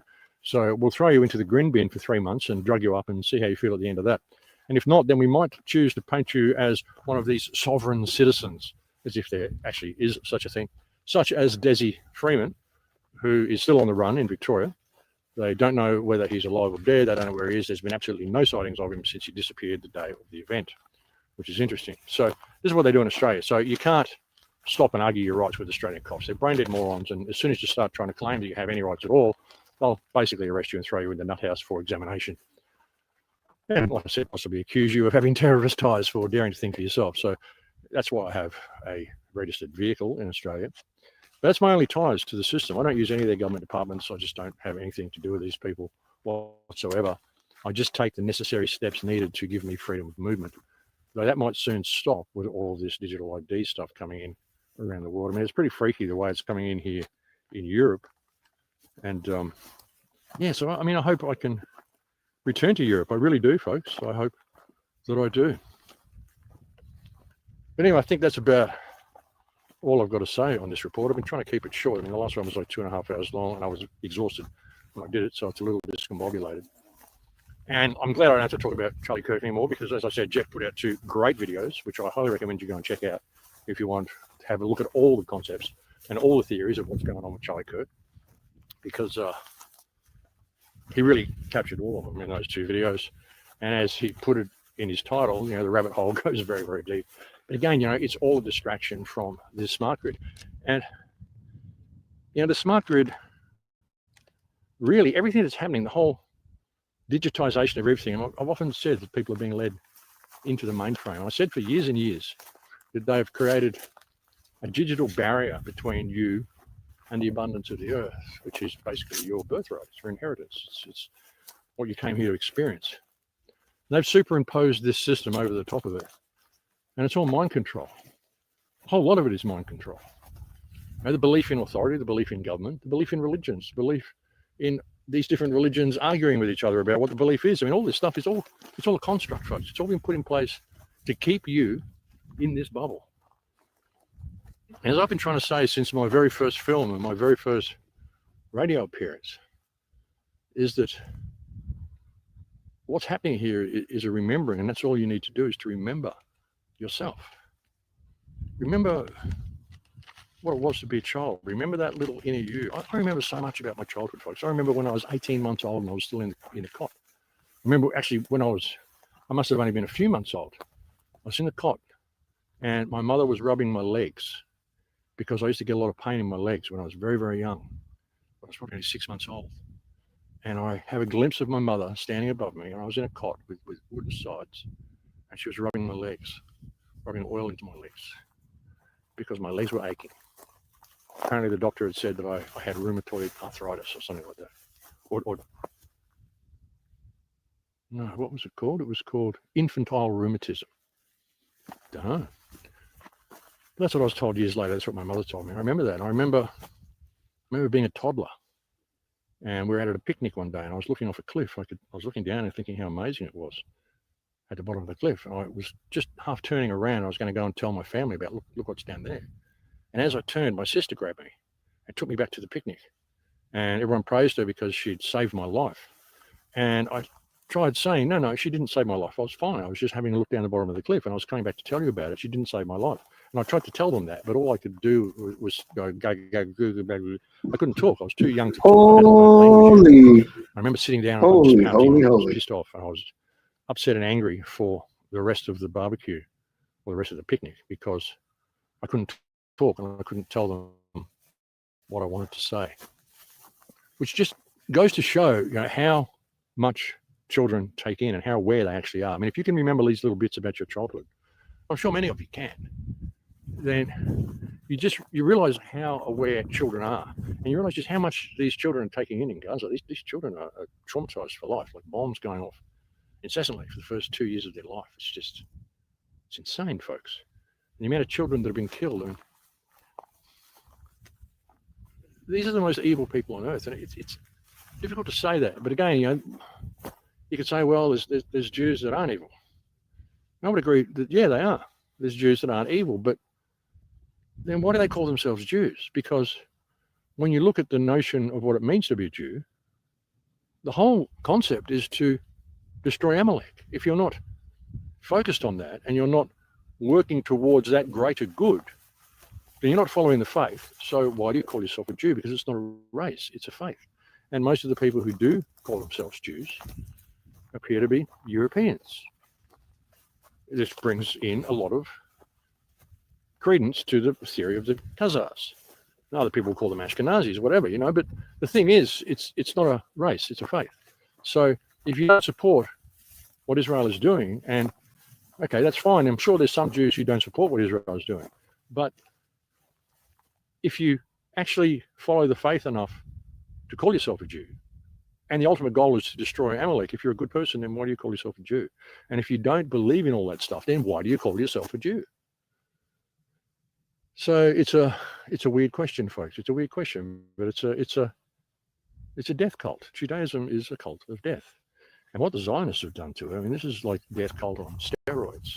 People like Ben Gvir and Beelzebub Smoker Dick saying all the stuff they say and wanting to keep these activists, these people trying to bring food aid to Gaza, put them all in prison. And because of Trump's peace plan and all this sort of stuff, which isn't a peace plan, it's a plan for total domination or annihilation. That's your choice. Capitulation or annihilation. Last card that you've got to play. So if you choose to remain alive at all, you better accept this, or else I'm just going to let BB murder all of you, every man, woman and child, every goat, everything. Destroy it all. That's Trump's peace plan. So because of this, and people celebrating that Trump's actually bringing peace to the Middle East when all the wars have been contrived by the same country, and this has been the plan all along, order out of chaos, people are going to forget all about these flotilla people languishing away in jail, and Israel may well keep them there for months.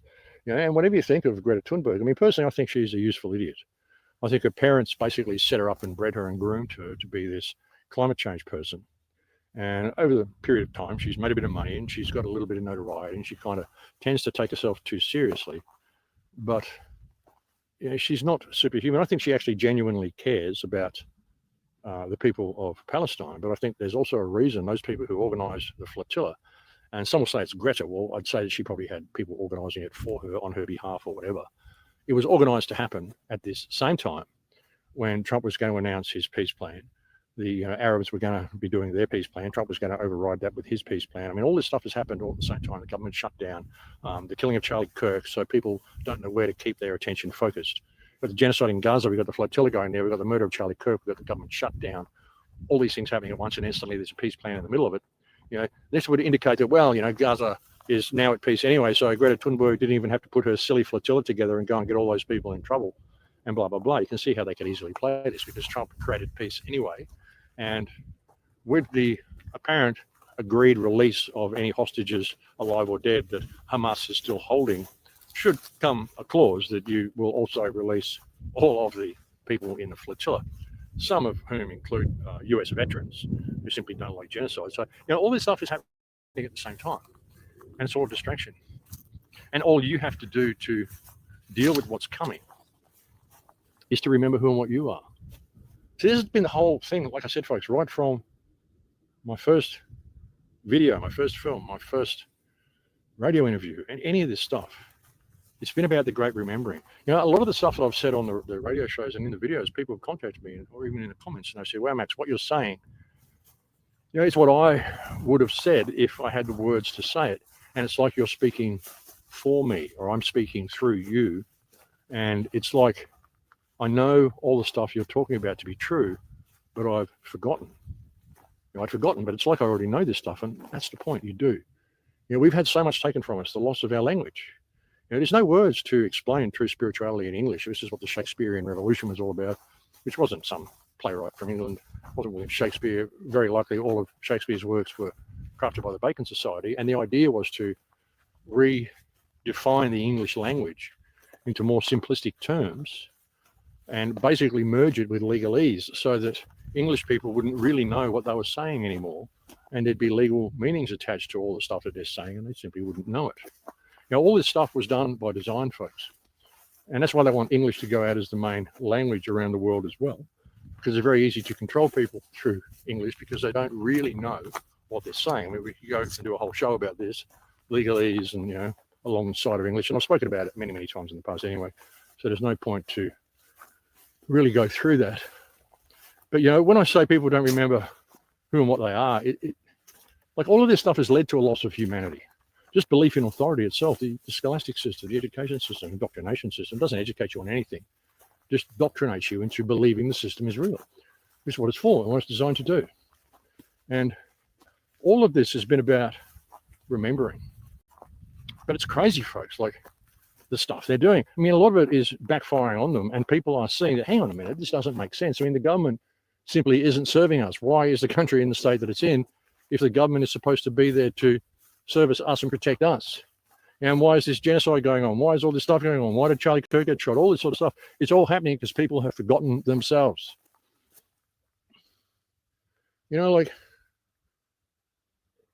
this reality could be anything we want it to be if we would simply believe in ourselves. There's so much of it is a projection. I did whole movies about this. The awakening, how we are emotionally controlled into basically accepting our own slavery system. We're taught that we are people of little worth. There are other more important people around who make decisions, all of this sort of stuff. This is the root of the whole problem. When I've said so many times that we could change the world in a day if people simply remembered their own power, that's what all this has been about. That's why I've never put a monetary value on anything. Never had anything to sell. I've never monetized my accounts. I didn't monetize my YouTube account when monetization came in. Incidentally, I might actually try and upload this video to YouTube and just see what happens. I can use a friend's phone number here in Croatia as the ID number. They actually suggested it to me, so I might take them up on that offer and actually upload this video to YouTube and just see if it lasts. And if you are watching this on YouTube, if it actually gets uploaded and it lasts, all those people that have been looking for me for the last 5 years since my channel went down, you'll find me on BitChute. If you look in the comments below, if it's posted in the comments, if YouTube will allow me to do that, I don't know. Or if not, you can go to my website, thecrowhouse.com, and you can click the link, the BitChute link on my website. I'm also on Odysee and I'm on Rumble. So those of you who've been wondering where I've been, well, I've been here the whole time. I just haven't been on YouTube. I got deleted everywhere. I got deleted on YouTube, Facebook, LinkedIn, like everywhere. I lost contact with so many people. I went to Australia recently and the police kept me in customs for 3.5 hours, stole my phone, so I lost all my WhatsApp contacts, all my Skype contacts. I lost pretty much everything. I've been just blacklisted everywhere. So it'll be interesting to see how long this video actually does last on YouTube, if it lasts at all. So yeah, I figured I'd try it anyway. What are they going to do? Shut me down? Well, they already have, so, But maybe one video will get out to people and you'll be able to find where you can find me. which again, as I said, is BitChute, Odysee, and Rumble. I'm also on X for the moment, on my 4th X account. They've shut me down 3 times previously. I'm on my 4th account now, and that account is Max the Crowhouse. That is my official X account. There's a lot of imposters on there. Just don't worry about them, folks. That's the way it goes. But anyway, yeah, I think that's about all I've got to say. Like I said, this is a time of great remembering. And if people simply remember their own power, we got this. I mean, all of our governments are in abuse of office. They're all in breach of trust. And we need to all express a loss of confidence in them and withdraw service from these people. We don't need revolution, because revolution is what they want. We need to identify the evil in the world and where that comes from. And the main evil in... Speaking of revolution, we can go over this maybe tomorrow or today, later, you know, in the daytime or nighttime, whatever. Revolution, the show, is linked to Erica Kirk and the EMP solution company that her parents run, that she was a essential front woman for and potentially still is. And the optics there are insane. So we could definitely get into that. Definitely want to and plan to. This world, unfortunately, comes from the people in small hats. That's just the way it goes. So we need to deal with that problem. You know, I'm not suggesting a final solution or anything like that. Well, yeah, a final solution in as much as we need to put these people somewhere, or they'll stop messing with the rest of the world. I would suggest Jewish Autonomous Oblast, a state that was set up for them in 1932 and 1934 in eastern Russia. That'd be a good spot to put them, or in Madagascar. Though I don't know how the Madagascan people would feel about that. I mean, personally, I think they'd belong in Antarctica or something like that. But I don't know. They've got their fingers in everything is the problem. All the technology, all the porn. And for such a small amount of people on Earth, they've maneuvered themselves into such positions of control. Now, the United States is virtually an occupied country now. And Trump is just totally working for Israel and doing all he can to usher in this smart grid. And they've let this genocide in Gaza go to the extreme so that Trump can be portrayed as a hero for bringing a ceasefire about. And like I said, his plan for peace in the Middle East is basically to give full control to Israel, and he will probably even support the Greater Israel Project, because, you know, soon after this happens, I mean, Israel isn't going to honor the ceasefire anyway. It never does. It's still bombing Lebanon. It's a ceasefire in Lebanon. It's bombing houses and churches and all sorts of stuff. You know, the people in Gaza City, you know, people all below this certain line, like the IDF cut the line in half in Gaza City, and they said all the people north of the line need to go south. If you stay north of this line, you will be perceived as a terrorist and get what's coming to you. And there are about 700,000 people who couldn't get across that line because of the conditions of the place and the lack of money and the lack of transport, and some of them are old and infirmed and injured. And there's also a group of, there's a Christian church in that area, a whole group of Christian choir boys. These are all now in the firing line. And as I said, if Israel does accept a ceasefire, and it would appear that they have, then it's not going to come into effect immediately. They'll say you've got to, you know, stop at, like, you know, 12 p.m. on Monday or whatever. You know, they always draw it out for another 24 or 48 hours. Israel will use that time to carry out as many attacks as possible. Random shootings, random bombings. They will go in there with every single thing they've got and drop it on Gaza. And then they will finish on the stroke of midnight and not before. That's the way they do it. That's what they did in Iran as well. Actually, Trump pretended he was a bit pissed off about that. As soon as he announced a ceasefire with Iran, Israel went in there hell for leather and just bombed everything they could right up until the stroke of midnight. They do the same thing in Lebanon. They do the same thing all the time. While they can strike from a distance, they will do it. They're cowards when you put them in close contact, which is why they've got all these weapons and armored vehicles and snipers and warplanes and tanks and all the stuff they've got, because they don't want to go in there and actually face the enemy themselves. And even all the videos you've seen of, you know, Israeli battle sequences, IDF, you know, battling the enemy in Gaza, it's just videos of guys poking their heads around doorways and shooting into empty buildings and shooting at empty buildings. There's been no footage whatsoever that has come out during this entire war, which isn't a war.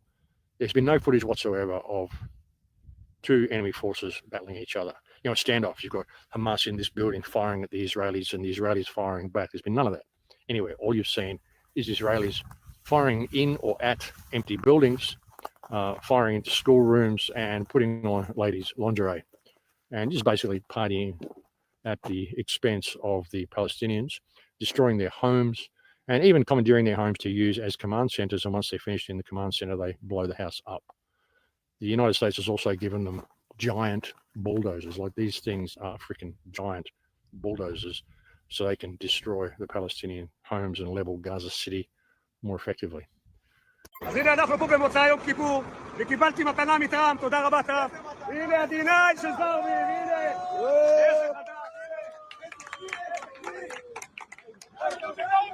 קיבלנו כלי חדש עכשיו, יצא מהתנור, ואיתו מזרבבים את עזה. מה חתימה טובה, שנה טובה לכולם. This is the guy who's just proclaimed peace in the Middle East and says he's eligible for a Nobel Peace Prize. Interesting how that works, eh? Yeah, but all this is happening on our watch, folks. And, you know, are you enjoying the show? I mean, you've got to admit there's certainly a lot going on, and it's all for your benefit. And, you know, they're doing all this stuff to distract you while the smart grid is coming out. And really, when you step back and look at it, I mean, I've been predicting all this stuff for years, and so many people have been expecting this to come. And in many ways, it's, you know, I mean, I'm not going to comply with any of it. And you know, what happens, happens. I don't really care. I mean, I'm going to die one day anyway. It doesn't really matter how it happens. You know, as long as it's not too painful. Then, I mean, that's what I came here to do. So I don't really care. I don't have any stake in any of this. And it's absolutely fascinating. And it's highly entertaining to watch them trying to roll all this shit out and seeing the amount of pushback they're getting. So are you enjoying the show, folks? Are you not entertained? Are you not entertained? Is this not why you are here? Yeah, and that's one way to look at it. Maybe this is what we came here for, folks, to simply be entertained. And all of that got hijacked. I think, personally, I think we came here to basically see what our mental is, see what we're worth. Like I've said before many times, if you think of this as being a collective human consciousness, we probably came here to purify the soul of the collective. This is all a form of soul purification. And even if you can't stop what's going on in Gaza and stop what's going on with all these murders and poisonings and all the criminal activity around the world, I mean, at least you can not participate in it and you can live here with your soul intact. Personally, I think this has been going on for a really long time. As I've said, I mean, I don't think any of this is random. I think, and as I've said before, I think there's more evidence to suggest we're living in some sort of holographic simulation than anything else. That's why I don't do religion. I don't do any of that sort of stuff, folks. I think all of it leads you away from source, creator, whatever that is, that a lot of people would like to call God. Plane flying overhead. I can't see. Look at this blue sky, folks. Absolutely incredible blue sky.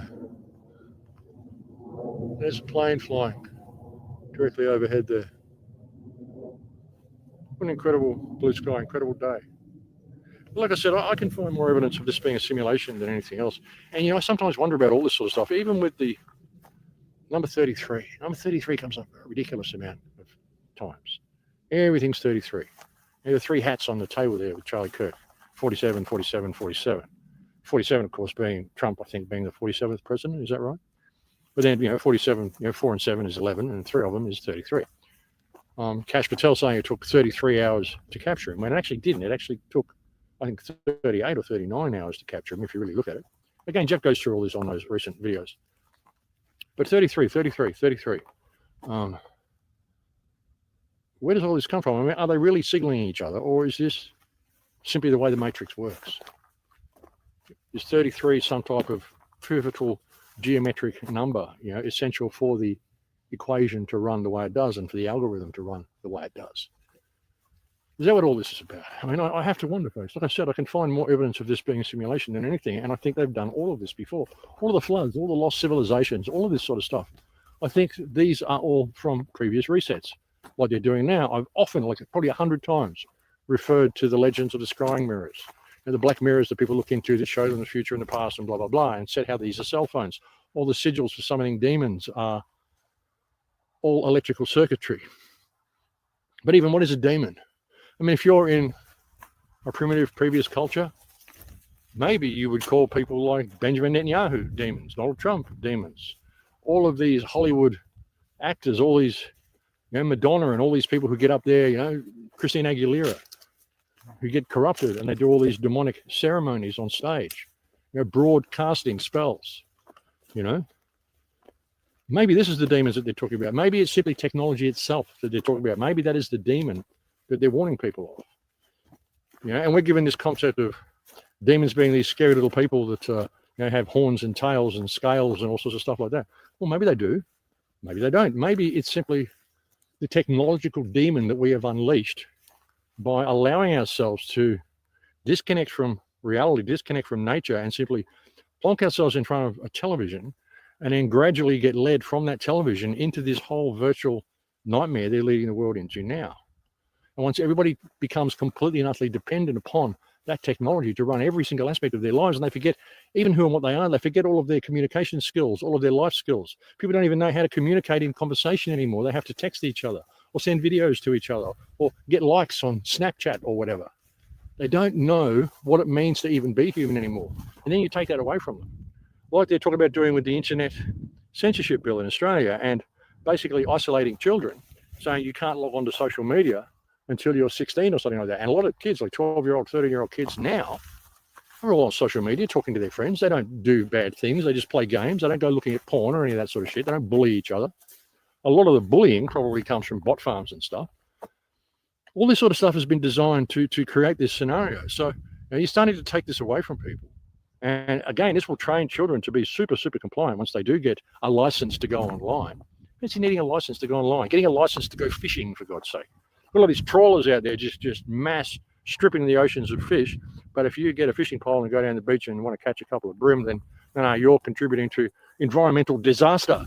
You're depleting the oceans. It's freaking insane, folks. But yeah, all this sort of stuff, I mean, they've got people completely dependent upon a system. And a lot of people don't know any life without this system. Now they bring in all this digital ID and say it's voluntary. It's voluntary. But if you don't get it, then you can't use the system, which means you can't use your credit card, which is all these people have known. You can't access your cryptocurrency.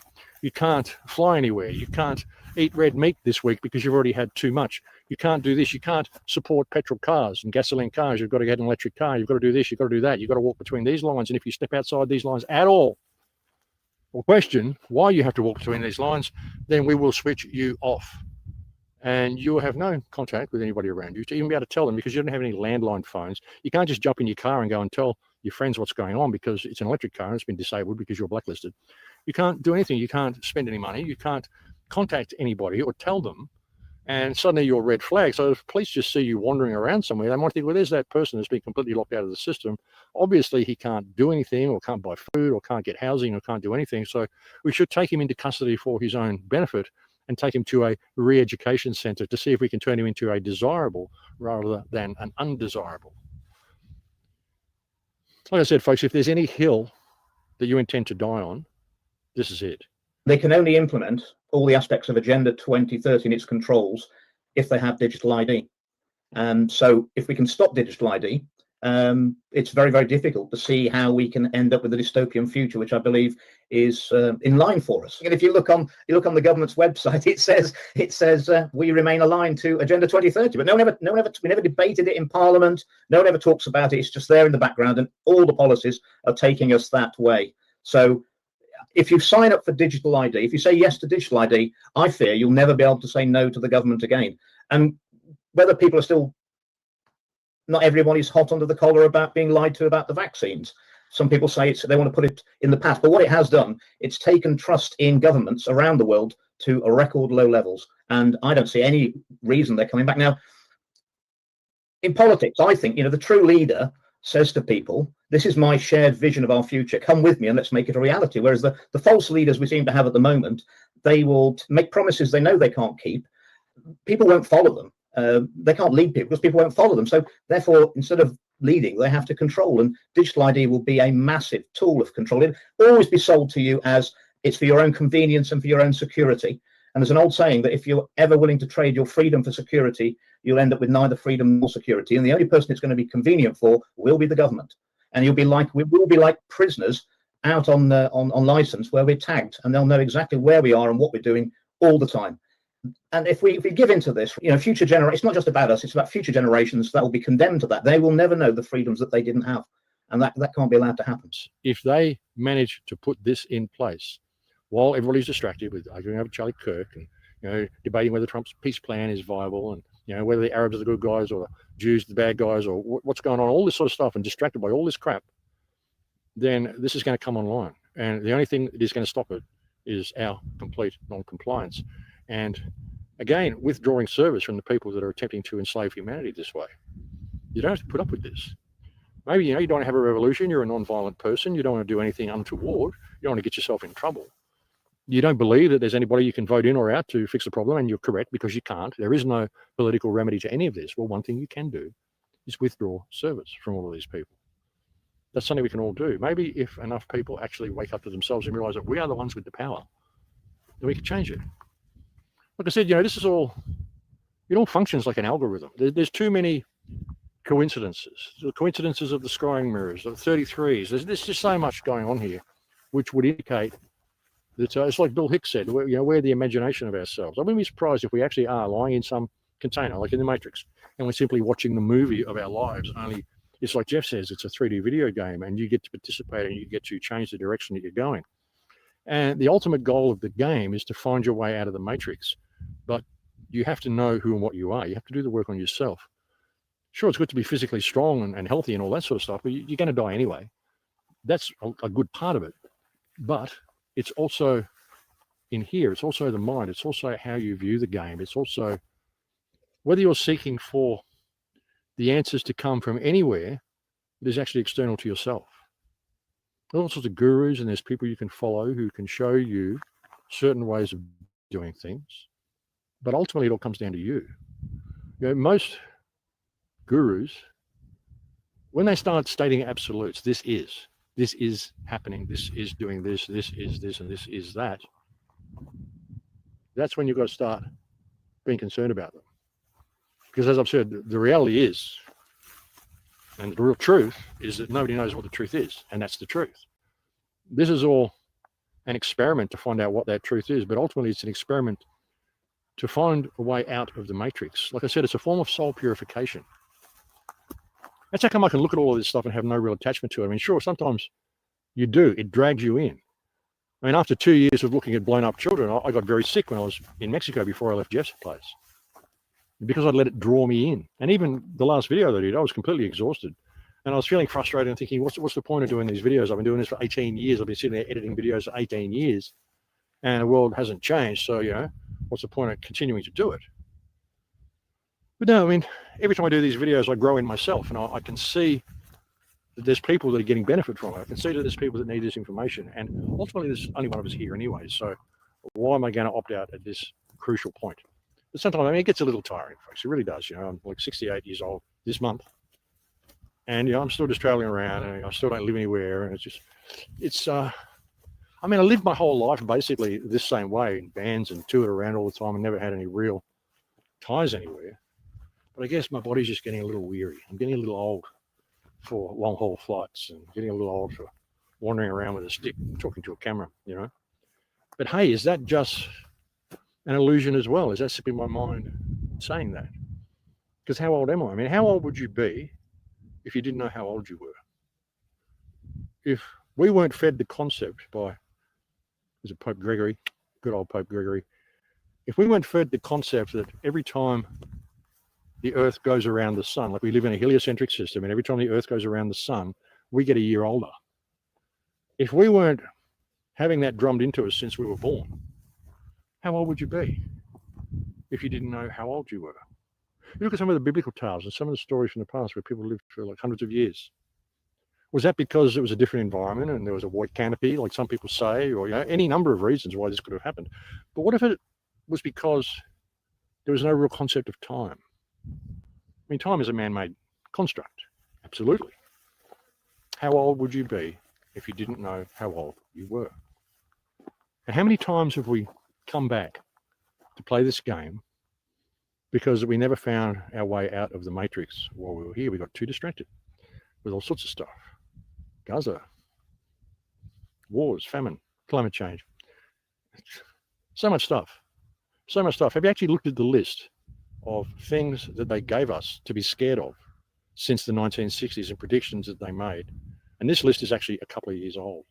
But have a look at some of the things we need to fear that they told us we needed to fear back from, I think, around about 1966 or 1967.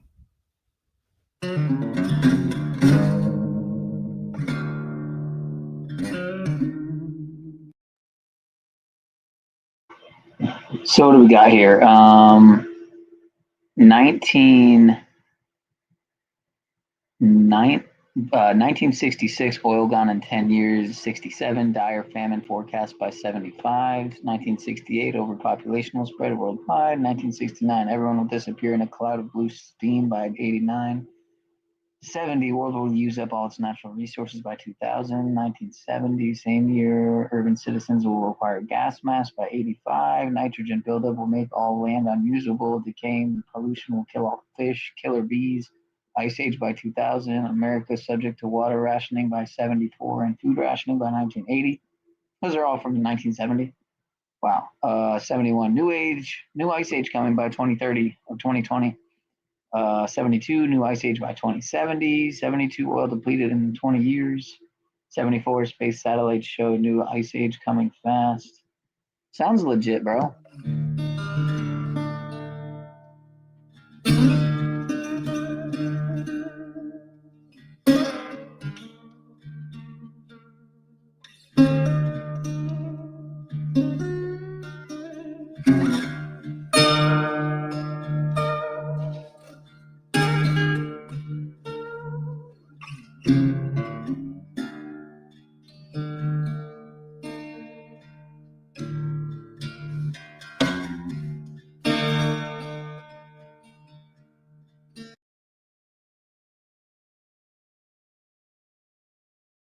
I just want to read the rest of this here. Space satellites show new ice age coming fast. Another ice age, question mark. 74 still. Ozone depletion, a great peril to life. I mean, this is all probably Club of Rome created documents here, news articles. You know, if you've ever seen the Newsbenders, you can see how they put these things out way ahead of time too, just for there to be headlines in general to captivate the masses, the populace. 1976, scientific consensus, planet cooling, famine's imminent. 77, Department of Energy says oil will peak in the 1990s. 78, no end in sight to 30-year cooling trend. 1980, acid rain kills life in lakes. 1980, peak oil in 2000. 1988, regional droughts that never happened in 1990s. 1988, temperatures in DC will hit record highs. Maldive Islands will be underwater by 2018, and they're not. Pretty sure most if not any of these things. None of these things came to pass. 1989, rising sea levels will obliterate nations if nothing done by 2000. New York City's West Side Highway underwater by 2019. 96, peak oil in 2020. 2000, children won't know what snow is.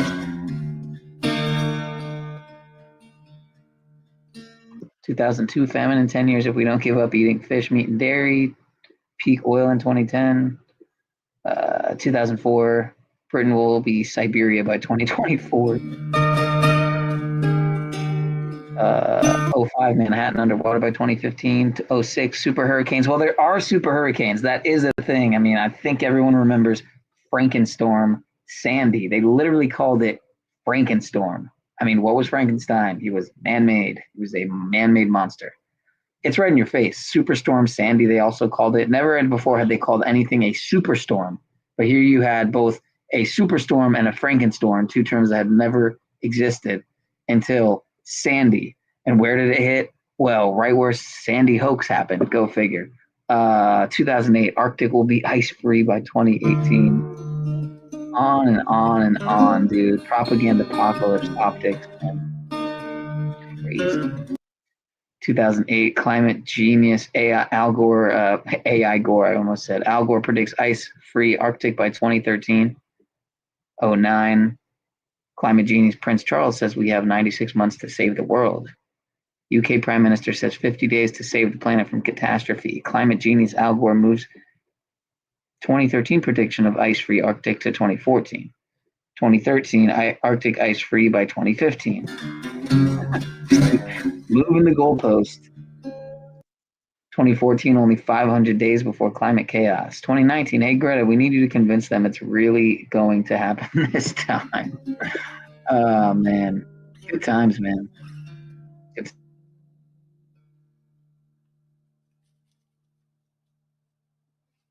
Crazy stuff, folks.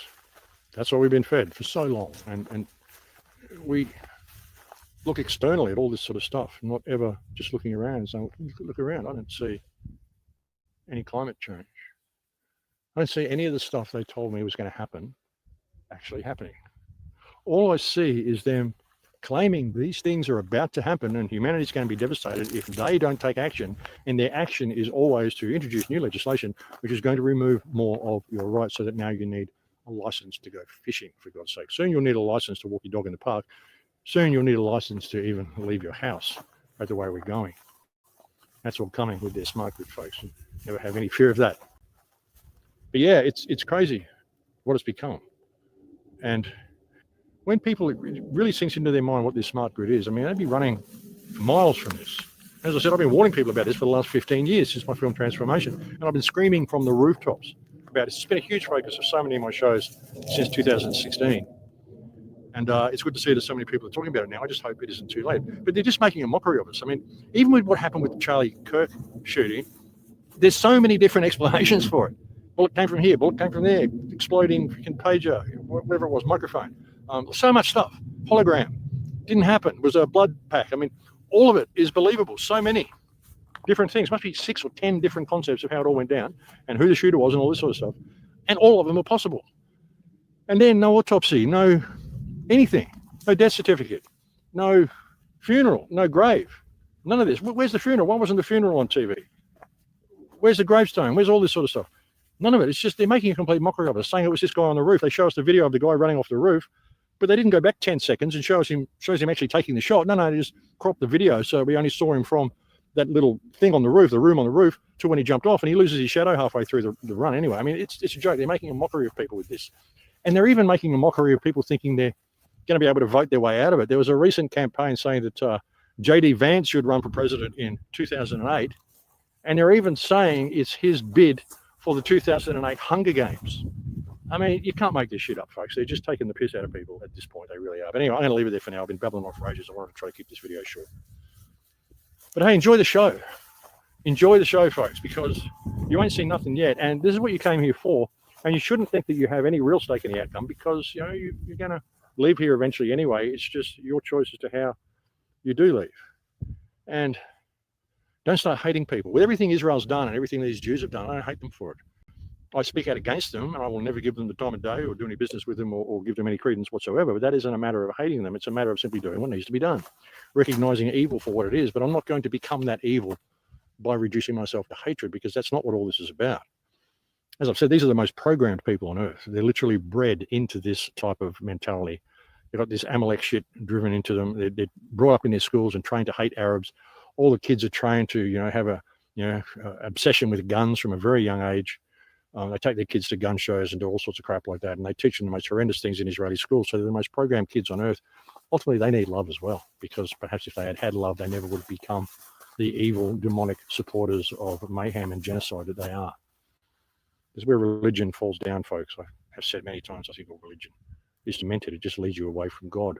And all of these three Abrahamic religions have been designed to pit people against each other and create this war between East and West so that Amalek can be destroyed. So that gives you a clue as to who created all these religious concepts. Personally, I think Jesus, if he existed, he was an anarchist. Saying people, you don't need the state, you don't need religion. You all have your direct connection to the divine if you could just remember who and what you are. Apparently he said on some occasion that, people who say that, they think I'm great.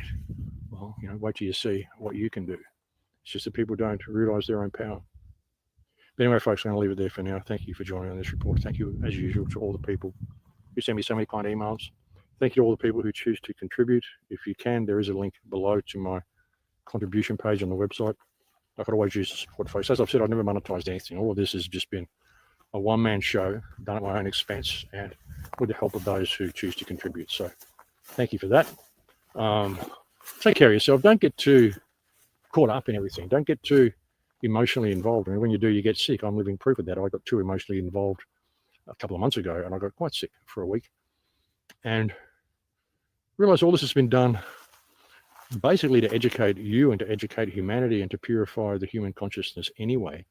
So don't believe that you really have a stake in the outcome. It doesn't matter what you think you own or what fashion you believe you should participate in or where you live or any of that sort of stuff.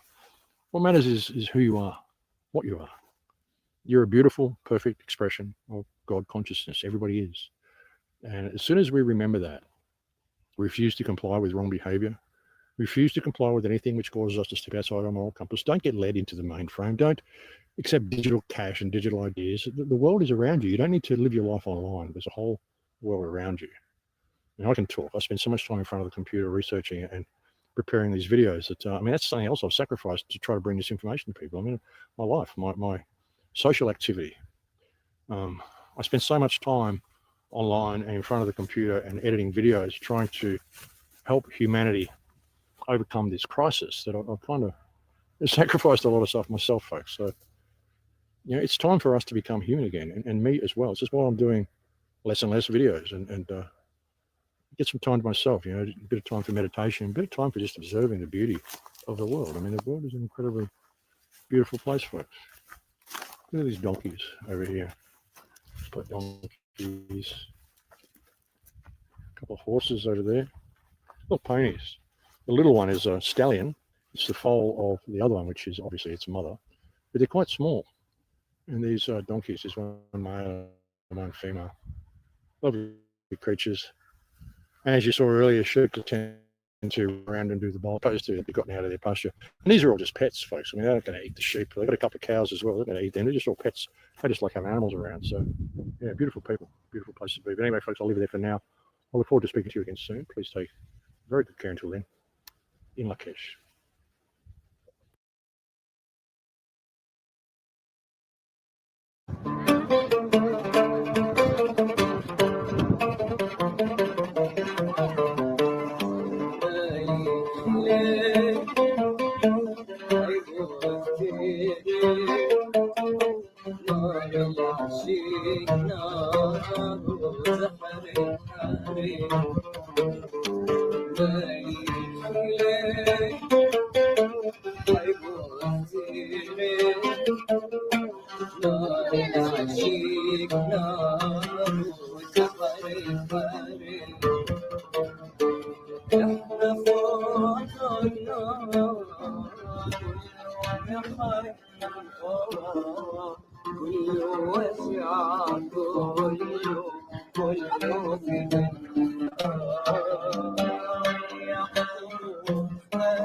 Well, that was Max Egan, folks, at the Crow House. If you're not familiar with him, then you are now. Shout out to him. It's been quite a while since I listened to his stuff, his content, and it's great to see him back on the tube. I don't have my headphones, so I'm going to have some sound issues, so I'm going to probably wrap it up anyway. Oh, shoot, it looks like, no way. It looks like this guy was, well, Guy Anderson was on Autodidactic. I might play a little of that because I just discovered this guy, Guy Anderson, and he alleges he's an X33rd degree Master Mason. I'm pretty sure if I remember hearing that correctly. But this is over an hour and a half, so maybe I'll just skim through a little bit of it. But yeah, shout out to y'all. Let's check this out a little bit. Digital IDs Uprising and the WEF. The good old. How are you, my friend? Good. Good to be back. Good to see you. It's been about 3 months, I think, at least, right, since we last had a bit of a chat. Yeah, something like that. Yeah, that's what I was saying before I hit record, that we haven't spoken for a while. So maybe we should just record us having a catch up and finding out what you've been up to. Yeah. And you, I see you've just hit 10,000 book sales. Well done. Thank you. Yeah. That's good, man. Self-published. Good achievement. I kind of, when I first hit print on Amazon KDP, in the back of my mind, I thought, well, if I could sell 1,000, wouldn't that be something? But also I had this target in my head. I thought, well, if I could hit 10,000, then maybe I can spend the money that I earn from the book sales researching more, digging deeper, and then sharing with people what I found, and actually turn this into a kind of quest really that's self-financing. Yes. I didn't think. Self-financing, yes, that's what we do as well, right? You do one event and use that money to put the next one on, and yeah, this kind of stuff. It just sort of keeps you rolling. But I mean, yeah, that's cool. Well, I think you should focus on 100,000. I've seen your book mentioned. I think I've seen on TikToks as well, little clips of you talking about your book and the clients. So you're getting out there, mate. It's hard though, as you know, because for every person that puts something positive up, you get someone that targets you, and mine tends to be that I am some undercover high-ranking Freemason, and yeah, and all this stuff. And I've said before, like my wife said to me yesterday, that well, you've left now, so it doesn't matter. And I said, well, you never really leave. It's like Hotel California, you know, you can check out. But you know, I joined, I made promises, they shared things with me, and told me the consequences for revealing it, and I didn't take it that seriously then, and I don't take it that seriously now. But it's in the back of my mind, and I thought, well, I don't go anymore. You know, people can believe it or not, but I certainly wouldn't be. Yeah, well, I mean, it's a very segmented society, isn't it? Like the low levels, they're just basically networkers and charity workers, right? Like they don't know any secrets or anything. They're not part of anything dark or sinister. You've got to sort of get to, well, I guess 33, you know, and above to sort of get any of the stuff, any of the nefariousness. So, but yeah, I mean, just ignore that stuff. And the thing is, we don't even know if it's bots these days, right? Yeah. I don't want to end up arguing with a bot or getting sad because some algorithm said something. You know, that's the problem, isn't it? Oh, especially on Facebook, over 5 billion bot accounts. 5 billion. Really? Like, I didn't know that. That's yeah. That's what they tell us officially. So you know, and the bots get in and they talk to each other and they post and they like each other's posts and it's pretty nefarious. And they get into like people's posts and they talk to each other to try and sway opinion and stuff. That's. So who's putting those in there? Is it Facebook itself putting it in there, or is it just the system? Facebook say that they're trying to clean them out, and you know, same with YouTube, right? You get it all the time. You know, we've just deleted some of your followers because we think they're bots and all this. So, I mean, I think it's just a control system, right? The elites, I think they're just in there, you know, doing what they do, trying to control the narrative. I'm sure they all know what's going on, but because people have found them, they've got to sort of put something out and say, we're trying to fix the problem. It's all for you guys. There's nothing about that platform that's for us. No. Well, yeah, right. We know where that came from. Yeah, exactly.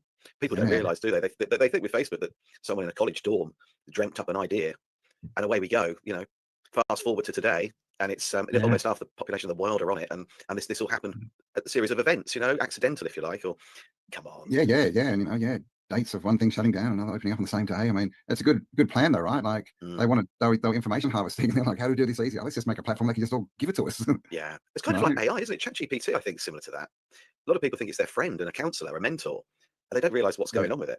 No, exactly, and you know, it's led people to unalive themselves, right? It's done some, you know, it's got people commit crimes and other stuff. It's not good, and that's not, even though they call it chat. I mean, it's not something you want to have a chat with. You know, they can probably be useful doing your accounts, you know, for your tax or something, or you know, something like that. But yeah, it's not your friend, right? I mean, who was it? Terence McKenna used to say, "The government are not your friend." I think the same with AI, right? And so the problem is because you know, people are lonely. This is the problem, and they're using it as like a friend and a confidant, right? So, and then it's just leading them down the garden path. Like, who knows who's programmed that in? But it's not healthy. I started having an argument with it because when I first went on it, I wanted to find out what it would tell me if I put in what was Tartaria, and I wanted to see. Like, I knew what it would do, but I just wanted to check. Because my brother had been going on and on and on about using it, and it came up saying it's pseudoscientific, it's fringe theory, none of it's confirmed. And I thought, well, hold on a minute, I've got books here, really old books talking about it. So, I fired back saying, you're just following the mainstream, aren't you? And then it came up with links to Wikipedia, and we all know that. You know, Wikipedia's just made up, and I can go on there today and say that I've been to the moon, and you know, 20 years ago I was a neurosurgeon in London, and you know, I can put anything I like in there, and they can't substantiate any of it.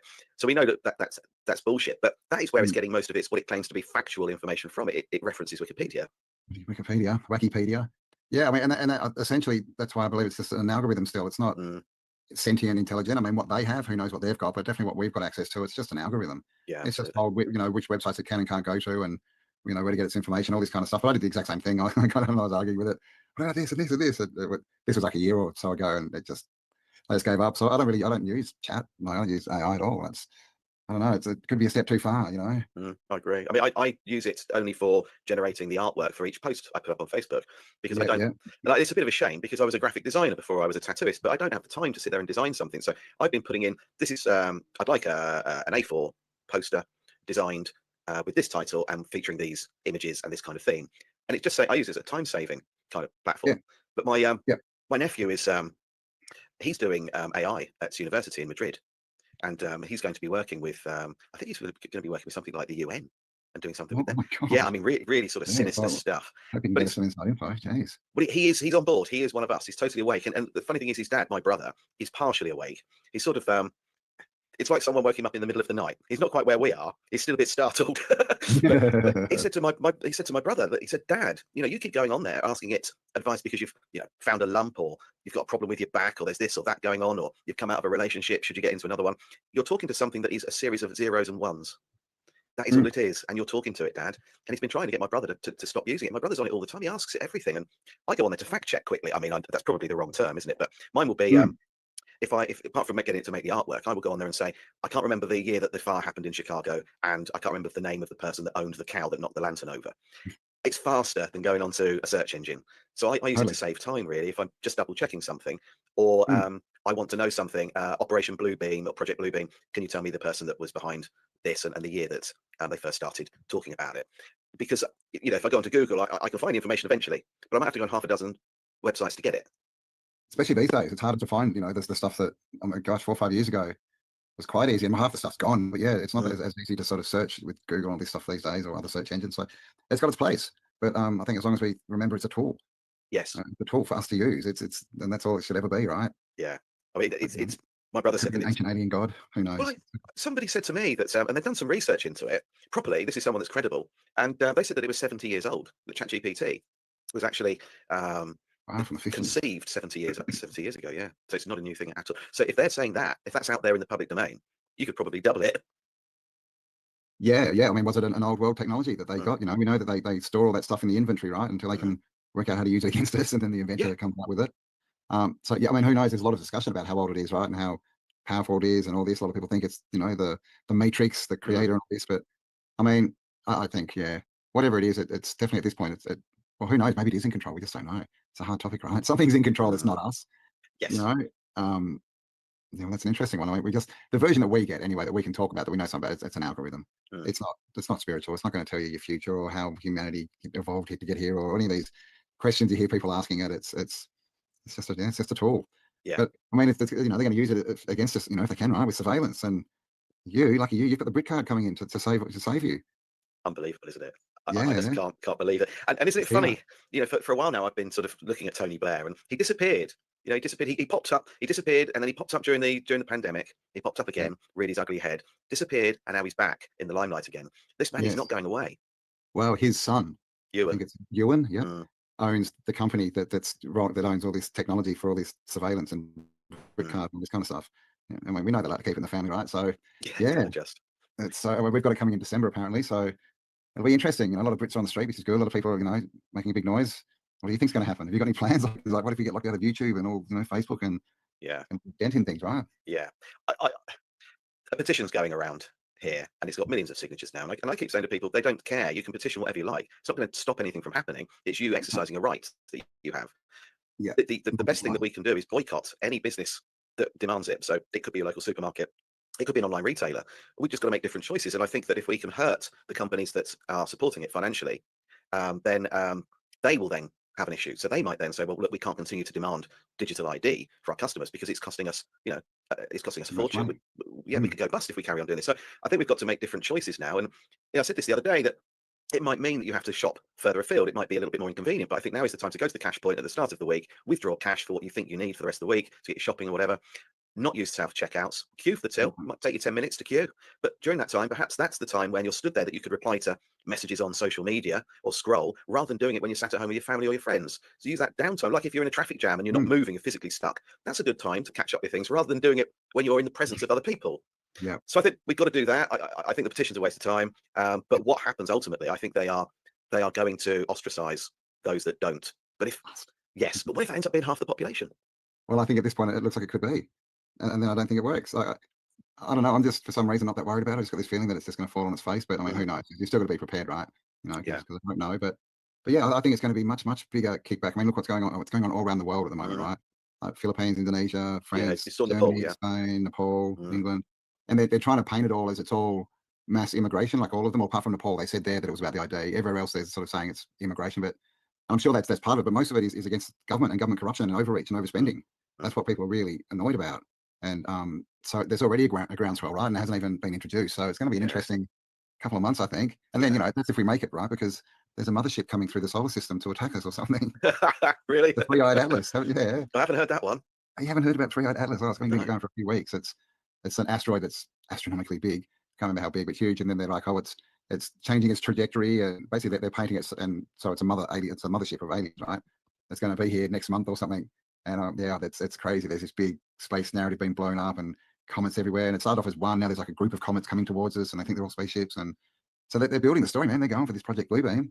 You know, they're bringing out all the whistleblowers to like back it up, and they got all the drones in the skies and weird stuff going on, and even that what was it, a meteor that something grew out of, you know, supposedly.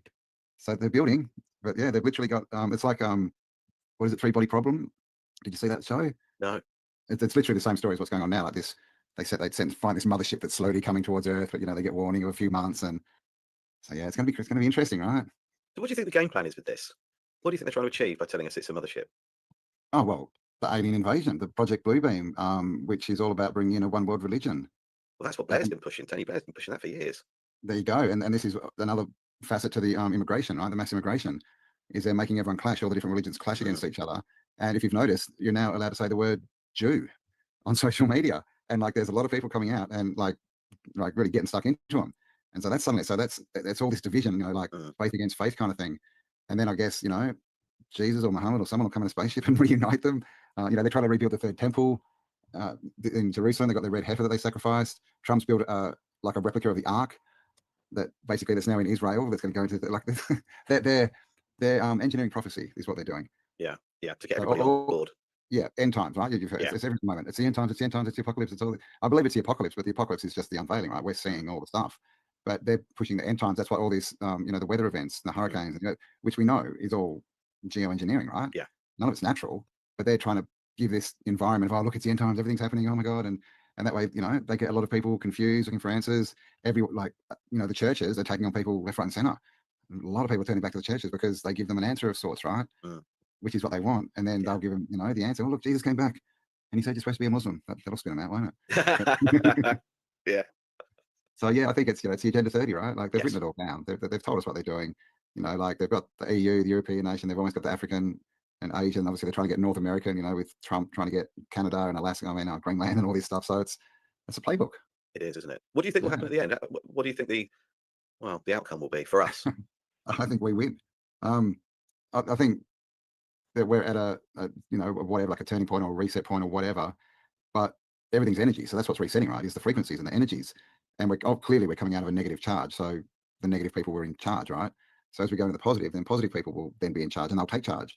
And I think that the system's in free fall at the moment. I think it's collapsing left, right, and center. I don't think they've got much left apart from their media and everything to pretend they've got something left.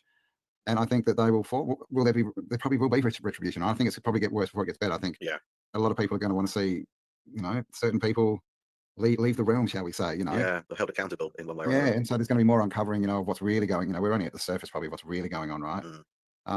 So yeah, I think that the population will just say no more, that they'll just won't comply anymore. And once it happens, they have no power at all.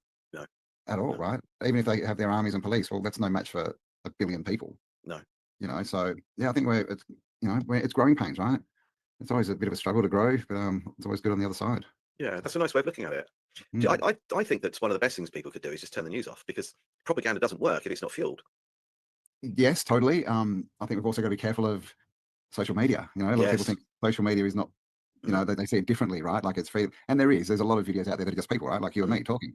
But there's also a lot of propaganda. There's a lot of themes that are pushed. You know, they're pushed up in the algorithm so they get out there more. You know, like Charlie Kirk. You know, that's just push. It went everywhere, right? Yeah. And so we've got to be careful, right? A bit, you know, discerning, I guess, about what we believe. You know, we can't just believe stuff because we see it or we see someone talking about it. But also, we need to get out in nature.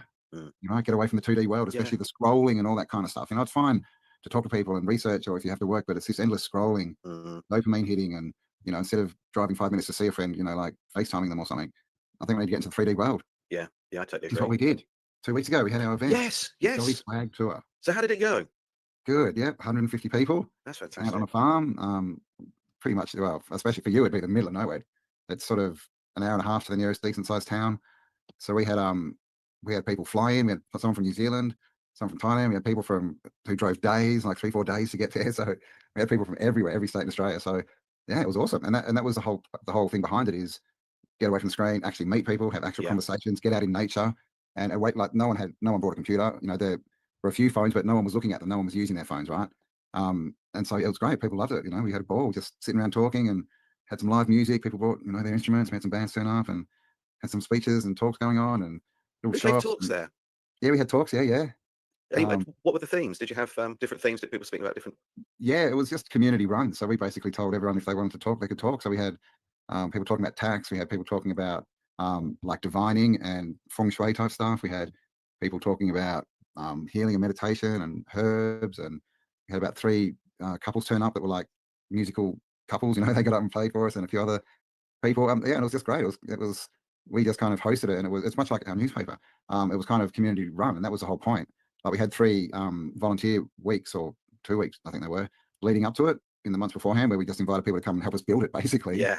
So they helped build it, and then, you know, so it was a community. They came, they set it up, they played music and did talks and gathered, and it was great.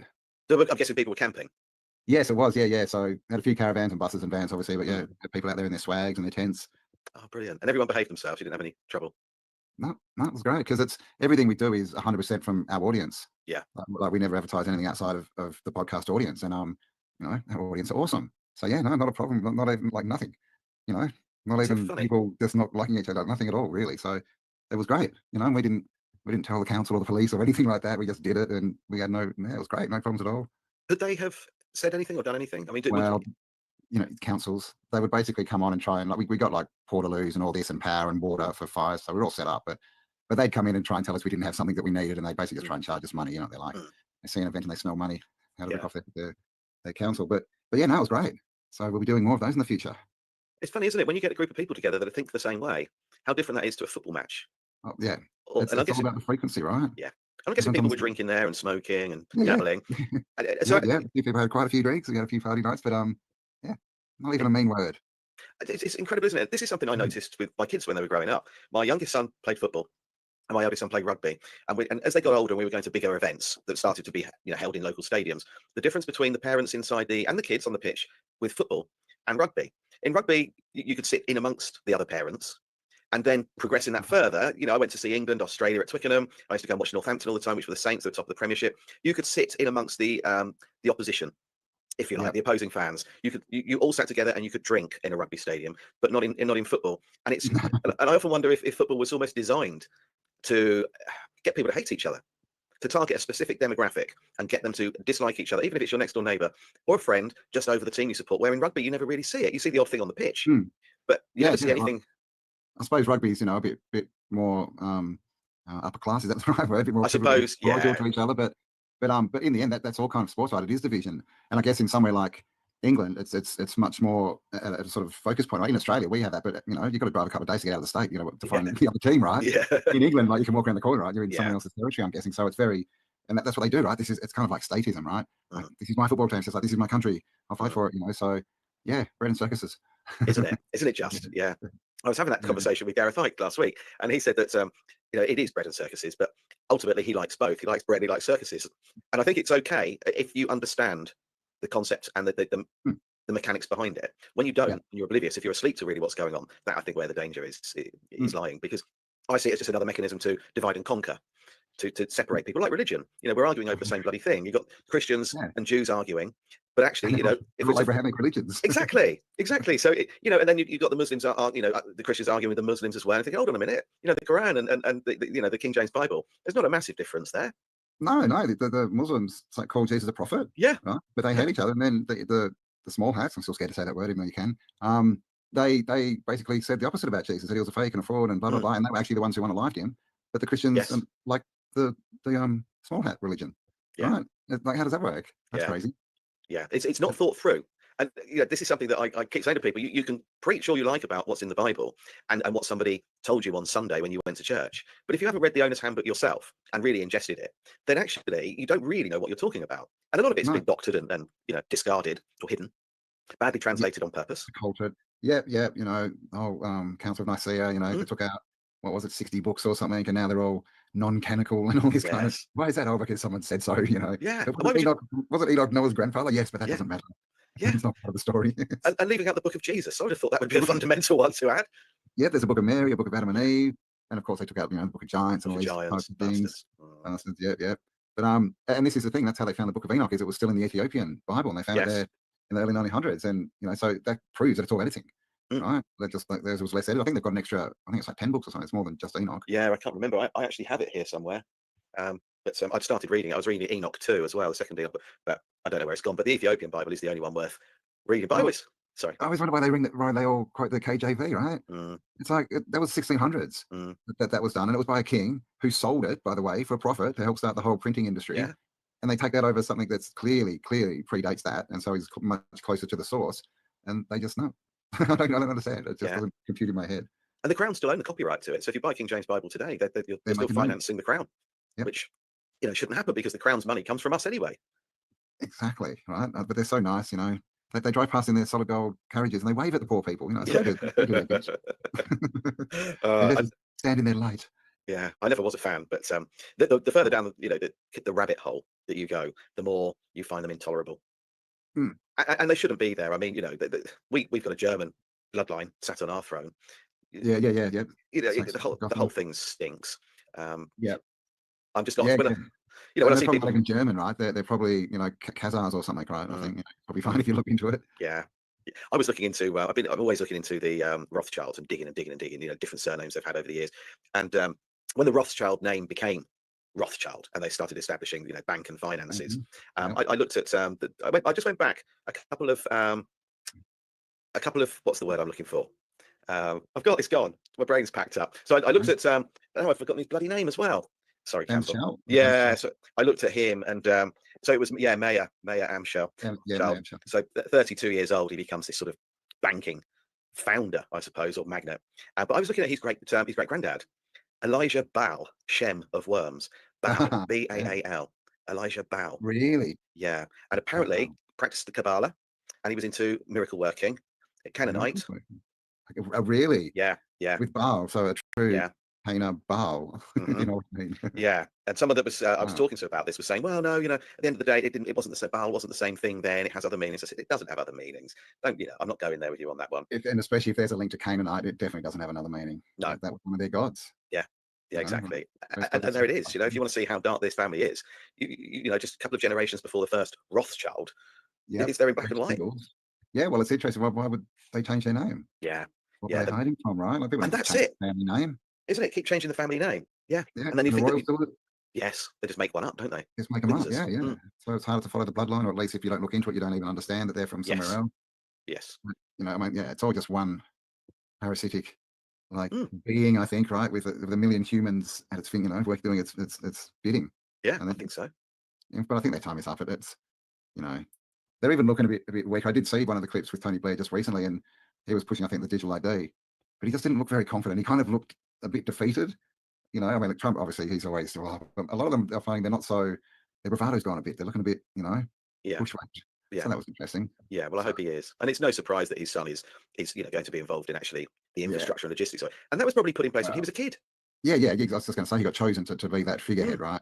I don't think he wouldn't need to know anything about the business or anything. He's just a name. Yeah. There are references in Tony Blair's autobiography and also an MI5 document to him being the Antichrist.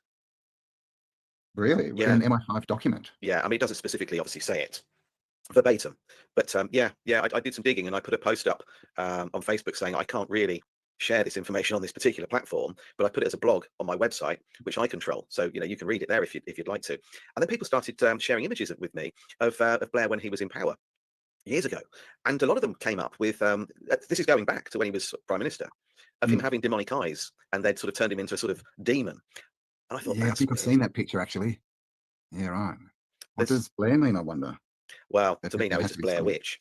But yeah, that's the person who came away here, but there'd have to be something, right? Yeah, but the more digging I did, I sort of dug away, and then you end up on Reddit and other platforms, and someone was saying that actually they traced his bloodline, and that actually he is a Rothschild, and the name was changed. It was all changed years ago. Yeah. I thought, well, this is starting to make a lot more sense now. And it seems everybody is connected to that particular bloodline in one way or another if they're in a position of power or influence. Yeah, well, yeah. They're either part of the bloodline, or the bloodline will be up the top, obviously the rulers of all these things, and then they get a lot of people to convert into their religion as well. Like, the religion's the religion, is a big part of it, right? Everyone says all the leaders have to go and bow at the wall and wear their yarmulkes and do all this weird stuff and pledge allegiance. So, yeah, I think they're all possessed, right? By whatever you want to call it, right? The dark lord, the devil, the negative force, and But yeah, I don't think that, they're busted, right? Like most people can now see it, so people are now not watching the news getting programmed, because they're not sure what's going on. As soon as you know what's going on, you watch the news and you start yelling at the TV and laughing, and that's not true. Yeah. So it doesn't go in, right? So there's a lot of people. My roommate, her dad, just recently, like a week or two ago, she spoke to him and he was totally asleep. He's like triple vaxxed and all this kind of stuff. And he's like waking up. He's like, really? Yeah, over the protest, because he saw the protests in Brisbane. And he's like, the news said there was only 10,000 people, but there was clearly 100,000 people there. Like, they're lying to us. And he's like, I wonder what else they're lying. So, even, 70-year-old triple jab people can start to see it. So I think it's all good. I sort of had these conversations with my mum quite a lot. She lives in a complex, if you like, where they're all independent. They've all got little 2-bedroom flats, one up, one down, and nice gardens, a community centre. It's not an old people's home. It is independent living, because there are people there that just down on their luck, a couple of people with disabilities and so on. But it's where she wanted to be. It's in a really sort of quite a wealthy town called Bishop Stortford in Hertfordshire. And it's sort of within the commuter belt to the city. A lot of bankers there. A lot of people work for airlines there because there's a big airport nearby called Stansted. So it's a really nice, affluent place to be, and it's where she wanted to be. And she goes around now telling other people what I tell her. And I sort of take it all the way back to basics. And I said to her, okay, forget everything I've told you, forget everything that I've written about and what I talk about. Forget all that for a moment. Let's just ask you one question. Do you think Princess Diana's death was a series of unfortunate events? A knackered car, a drunk driver, a little white Fiat that disappears, the camera's happening to not work on that particular day, a 45-minute drive to the hospital, once they've got her out of the car. Do you think that was just bad luck? Or do you think something sinister was behind that? Just, oh no, I think they offed her. I think that they went out. So, right, okay, if they're capable of doing that, what else do you think they're capable of doing? And it's just something as simple as that. With some people, you think, well, if you have the potential to do something pretty horrific to the mother of the future King of England, I have no time for any of them, but her, I did have a lot of time for her. We used to live near her, and she used to drink before she was in the limelight. She used to drink in a pub called the Fox and Hounds, which is near Althorpe in Northampton. My friend's wife ran the pub. I never saw her in there, but I've been in a couple of times after she had. And she used to say she's really lovely, very quiet, wouldn't say boo to a goose. Her brother's an arsehole, but she was really nice and she was very popular. And not as in people were stopping her in the street, but people liked her. There was nobody had a bad word to say against her. So if you think that it's okay to remove someone like that from the face of the earth, then what else is it possible? What else could you consider them doing? If they do that to her, what would they do to me? And it's just little things like that. So, and now obviously people are questioning the medical intervention of 2020. More people are questioning that. For me, it's old news, but a lot of people are starting to connect dots with that. Well, people are still getting sick. Yes, more and more. Like, yeah. So they're starting to, wonder, like why are all their friends dropping off when this didn't used to happen, years ago. So, it's all happening. So, and that's, I think that's part of the waking up process, because you can look at all this stuff as being done for us or to us, right? But in the end, I think we're going to get out the other end in a much better position. Like, I don't think anyone would go back to 2019, right? And the way the world was then. So it's a wake up, right? I think that's what it is. It's something waking us up. So in that context, even the dark forces, are helpful in some ways, right? They're waking us up. Yes. And then, we don't even, so much of everything is an edge, right? Like I saw another video yesterday of Channel 7 in Australia, and they were at some of the rallies, and they were interviewing these foreign students. And they're saying, oh, what do you think about all these protesters that are out here? They're anti-people like you. They're anti-immigration. And, are you scared? And there's people going, oh, I don't know why they don't like us. And these other guys standing there, he comes up and he's like, and as he got up, you could hear the chant in the background.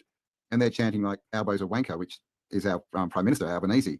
So it had nothing at all to do with racism or bloody immigration. And like the news are right there, like just lying. And that would have gone to air if someone didn't jump in and call them out. Yeah. So that's just one little example, but so much of what we see comes through the 2D world, right? And we can't verify a lot of it. No. And that's why I'm saying we can't, believe a lot of this. We can't believe any of it unless we've checked it, right? So all this stuff, it always, I don't know.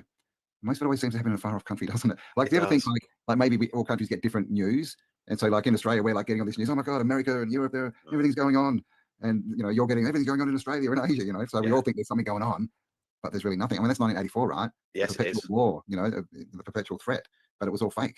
It didn't exist. So.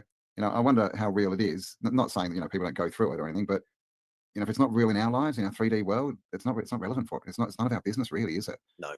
Like, no, I agree. I know we all want to fix the world, but as far as like focusing on, you can't fix them anyway.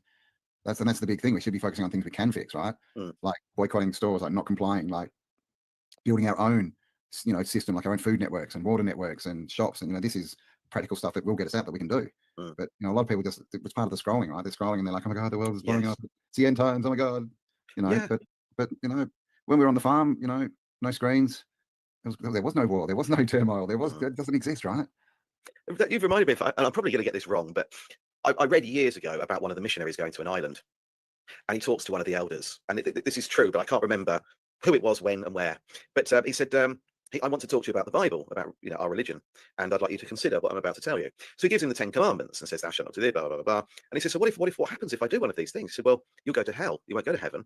He said, "But an hour ago, I didn't know what heaven and hell were.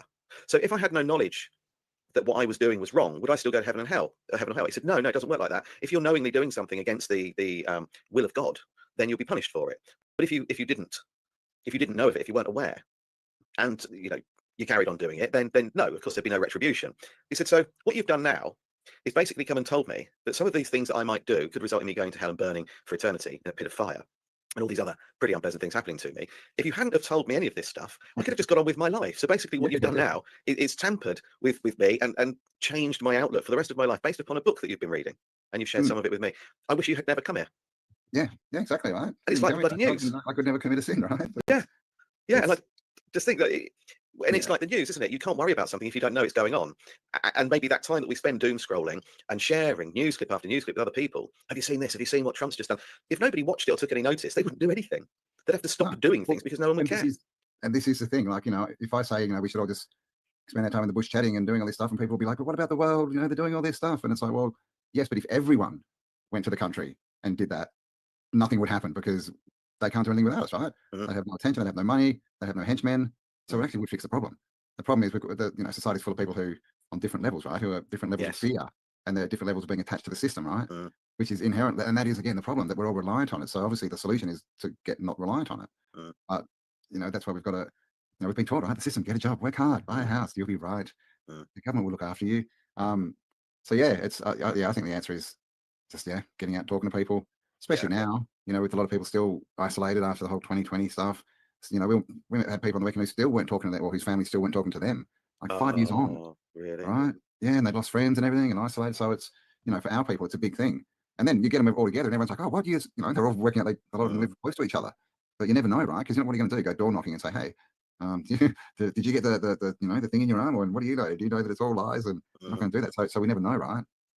Which is why I think, like what you've done with your newspaper, we're going back to grassroots, back to basics, aren't we? That can't be manipulated or taken down. So that's edition 1. That's edition 1. There it is, 72 pages. So how do we get a copy of that? Well, tartariaaustralia.com. Go there and you'll see it. But do you ship it internationally, Campbell? Yes, we do. We found out that postage. Oh my God, that one. But we've worked it all out. So because obviously. It's nice to make a living, right? If you spend so much time doing all this, you want to make a living, right? You want to make enough money to live. So we were basically looking at, everyone's got these school groups, these little groups and courses and things you can join for $5 a week and all that. And we looked at that, but it's still online. Right? People still sit in front of their computers and it's still kind of the same experience. And we're like, well, we don't really want to go down that road. What else can we do? And Kelly's got a background in newspaper. She used to run The Big Issue. And so we thought, what about a newspaper? It started off, I think, as a comic or a magazine and evolved with a newspaper. And so it can't be edited, it can't be changed. You can read it in your house. It's a real experience. You can give it to other people to read, and it's all user generated. So everything in there has come from our audience. So what have you got in there? What topics are you covering in that issue?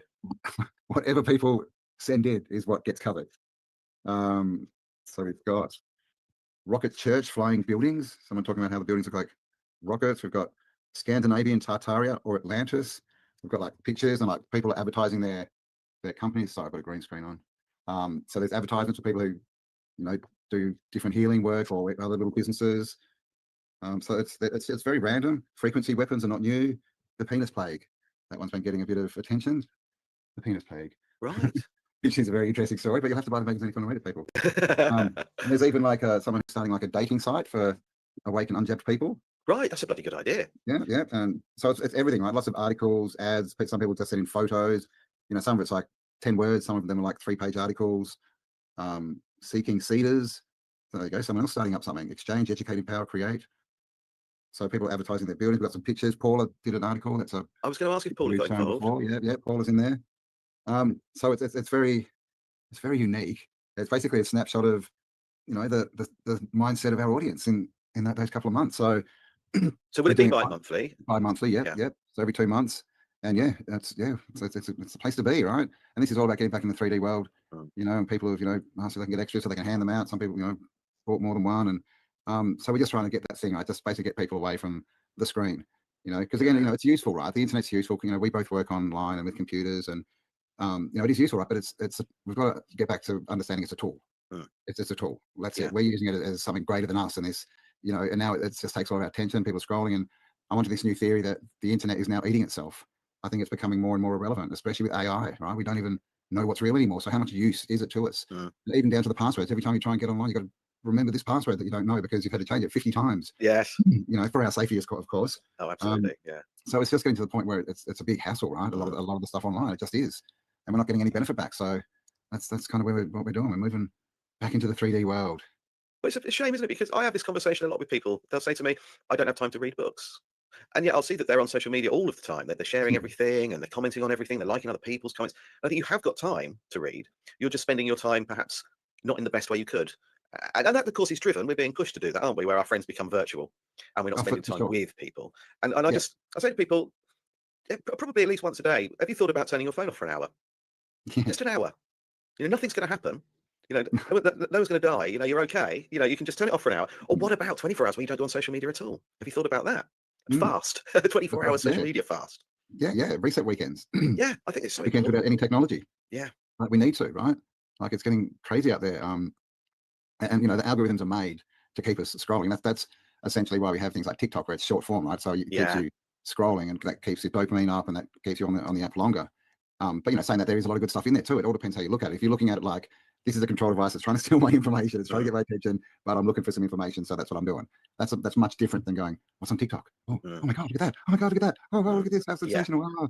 And that's that's the difference. So, but when you get out and talk to people, you find that it's more interesting than scrolling online, right? Yeah, it is. And you can, I think how to communicate. Yes, and I think 2020 was a big compounding factor for that, wasn't it? The disconnection. And then, and we forgot, we were encouraged to not socialize. And I think people got out of the habit. Lost a bit of skill set. Definitely. And then the whole division between, belief systems. People couldn't freely talk to people anymore, at least not on a real level, right? They'd have to be self-censoring, right? Because you didn't want to hit the wrong topic. Kind of thing. And so that's going on. And then, we've got this whole younger generation, right? And that's 5 years of their young lives that this has been going on, and it still hasn't reverted back to normal. So how are they learning their social skills? Yeah. If you're sitting at home and you've got kids and you're at home all the time on the computer, like, how are your kids learning? Like, how are they going to learn to converse? How are they going to learn to be an adult and go out into the community, right? And be of value. So, that's the second factor. My kids are grown up, luckily, but, well, luckily or not, but that's a big factor as well. They were babies born. Yeah. When everyone was wearing masks. Yeah. And they came out and didn't see your face, for a year or something. I know, it's ridiculous, isn't it? And the formative years were damaged for a lot of these kids, and then you've got the other end of the scale where elderly people were, struggling and vulnerable and lonely, were put in a position where no one was allowed to go and see them in case we harmed them in some way. And I think the people behind all of this can never be forgiven. No, it's just evil. That's why I say they're not us. That's why I don't think they're a collective of psychopaths. They're not us. Yeah, they're not us. I would argue that it's a completely different DNA. Not just a blood group, but the DNA will be entirely different. Yeah, it could well be. Yeah, I think they're all vessels. Being possessed, right? That they're into their possession. That's what they do for us, right? They make us go and buy new possessions all the time. Yeah, they do. Consume, Peace. Don't need to get more Peace, debt, y'all. carry on working even harder Good to see you, with their Daniel. friends to finance it. Yeah. So they can live on their doing whatever they do, but not just getting all the money for nothing. Yeah. Who does all the people often say, who does the whole world owe money to? How can every country owe money? Well, it's because we owe it to this whatever it is, this entity, right? The bankers, and it's all this debt they're collecting. So we can actually just stop paying it. Yes, and then what? And we can also just say, we don't believe in your money anymore. It's worthless to us. We're now using gum nuts or whatever you want. That's kind of the way barter and trade is kind of where we need to get back to. And I've often wondered, was there money during the Tartarian time, or was it barter and trade? Or was it just all free? Yeah. People just do what they love to do, and because of all the diversity, some people happen to love growing fruit and veggies, right? Some loved working with water, right? And that's what they did. And so there was, or making different things, right? So for clothes, so if you needed clothes, you could just go and get them, right? Because they were just there. Or I think it was probably looking at the buildings. There's in my mind, there's no way that they were built like to a budget, right? No, it's not like today. Like, we've got this much money, so this is what we're going to do. It's going to. They built it perfectly the way it had to be. We wouldn't have. So I don't think they had money. No, I don't. Not at least not in the way that we think of it or see it. They probably had something more of like an energy barter system. They probably all stood by their word. If you do something good for me, then I'll remember it, and that kind of thing. Good old fashioned values. That we used to get taught. Yeah. And you'll go the extra mile if you're doing something that you love, and you put that love and passion into what you're doing. Whereas you don't get, we all No, if you ring a insurance company or we've all experienced it. A lot of us experience it on a regular basis, that you ring somewhere or you go into a shop and you're greeted by someone who really doesn't want to be there, and you know straight away that they're not happy. They're probably treated like dirt on minimum wage, and if they would have some great talent. Yes, you know, like how many musicians spend their life serving coffee? You know, it's like, and this is the thing. As soon as the system's lifted and people can just do what they want without threat of violence, you know, then we're not going to have any problems, because everyone's got talents and gifts. Everyone's good at something. And like you said, everyone's happy doing that. You know, their natural gifts. We all tend to enjoy those things, right? Yeah. You just got to find out what it is. You've just got to try new things, haven't you? And be brave and say, okay, well, you know, I want to have a go doing this. And it's never too late to start again. You can keep it. I think we've died in our infancy. I think if you hit 80, 90, we're still younger than we had the potential to be. For sure. Yeah. What do we know? You know, grey hair is supposed to, I mean, I've got skin in the game with grey hair, but that's supposed to be a sign that you're becoming older and wiser. And I think that the grey hair is, you know, perhaps showing people that he's of a certain age or she's of a certain age where they've experienced a little bit more than the younger people, and maybe they've been where you are, got the t-shirt, you know, and they might have some advice that's worth listening to, or they might be completely barking mad. But if you don't get grey hair until you reach a certain age, you know, your 50s or 60s or whatever, then you've only just begun learning and understanding, really. Yeah, I've often wondered if grey hair is actually the marker of, you know, adulthood, if you want. You know? And you know, that's when you're sort of matured, right? Like, because we know, you know, when you're 18, they say you're an adult. I mean, geez, you don't know anything, you're 18, you're crazy. Even 21, you know, 30s, 40s, you're starting to get, you know, a bit of the gist. So yeah, I mean, I agree. You know, it even says in one of those religious books, right, that we're supposed to live to 120 years. Yes. And that's the shortened version, right? You will now only live to 120 years. So, I mean, we should all be doing that at least, you know, and if there weren't spraying skies and waterways and food, then we probably would be, right? Yeah. And I think there are other things that are harming us as well, like EMF, you know, with smart meters and definitely. stuff. We're going to see cancer continue to soar, skyrocket, in fact, I think. Light frequencies, things like this, you know, like all the fluorescent lights that are under effects of circadian rhythms and all this kind of stuff. I mean, it's everything. And it's like they're terraforming the world, right? And us at the same time, they're trying to change us and the realm, right? Yeah. You know, I don't know, maybe they are aliens, and they've changed it enough now. Now the mothership's shooting through the solar system to come and invade us. Who knows? So that's due next month, is it, in theory? Yeah, man. Yeah, AI Atlas. I can't believe I haven't heard of it. Have a look at it. No. It's mainstream. They're putting it on the mainstream news. I see. I don't watch mainstream news. No, neither do I. No, I've heard it off other sources, but it's part of the agenda. Like, they're pushing this. They're pushing it. They've had, like, you know, Harvard bloody scientists come out. You know, got all their experts coming out saying, "Oh yes, we've picked up nuclear signatures from it. I think it's nuclear powered, and we're getting all these signals. I think it's trying to talk to us." And so they're putting all this background, you know, which they do, right? All these ideas in your subconscious, and they to get you to accept those, and they build on it, and then hopefully, when they say it's here, it's invading, and they put their big sky show on, then hopefully everyone will believe it. That's their plan. Yeah. I think I can't remember who it was. I think it might have been Stephen Hawkins. He believed that. I mean, you know, he's not as credible now as he used to be. Voice box, yeah. I mean, he was didn't he have air miles at Epstein's Island?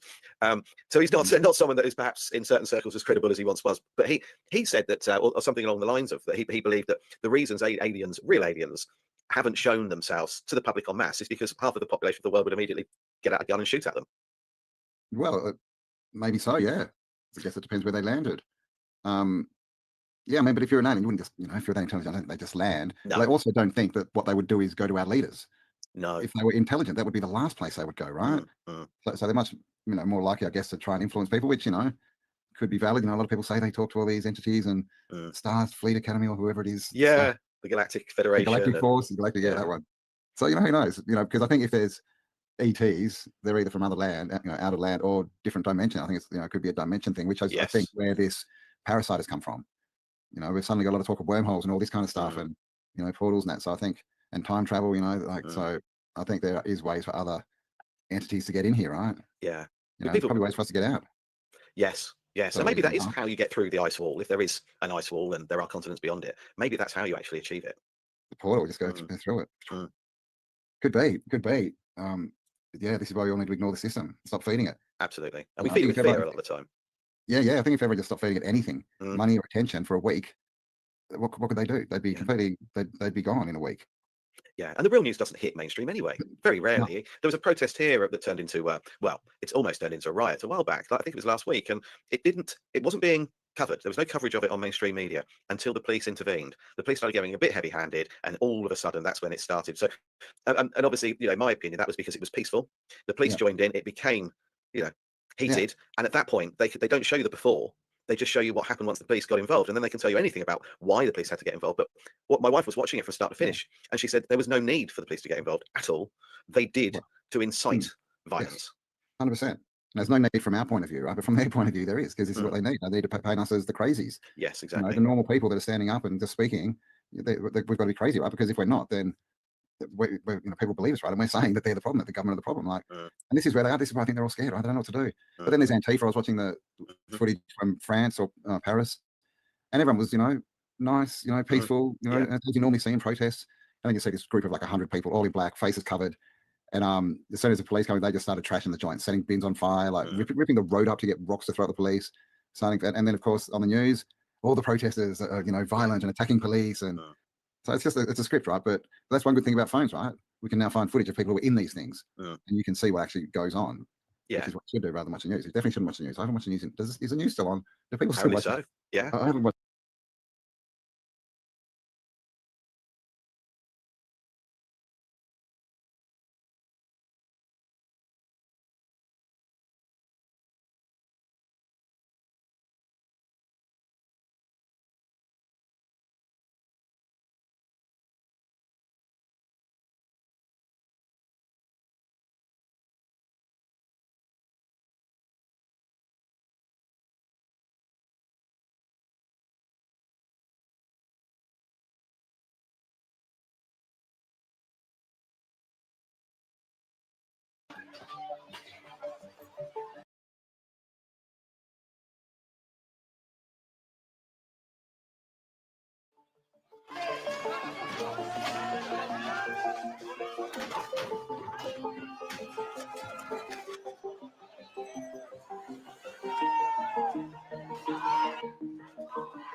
So you see, just like they were talking about, man, these AI bot comments, social media, TikTok, and Telegram are doing great things. Who would say this? I mean, what is this? Just unreal, dude. Unless it's a real person trying to explain their delight with the fact that people are able to go to social media to broadcast that kind of stuff. But again, that's mainstream media propaganda storytelling. So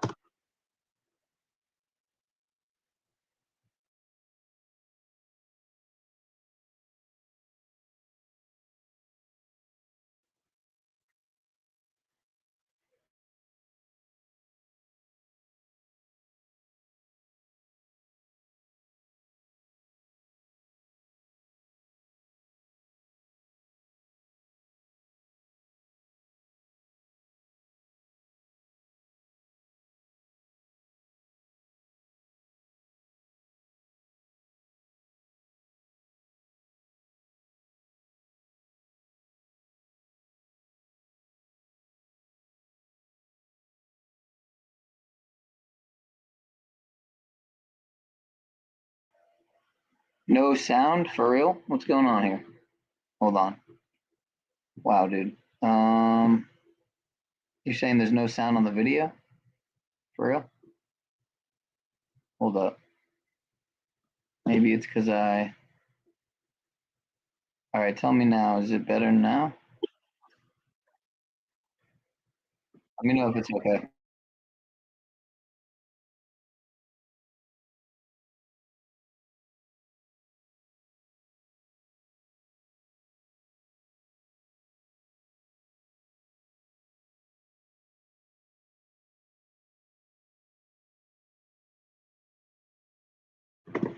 Okay, so they cut the sound. You know, there was a message that, let me reload the browser really quick. hold on a second here.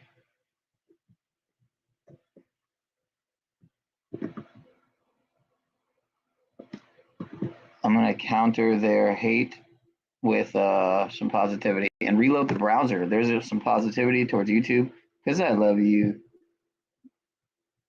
BRB. This is unreal.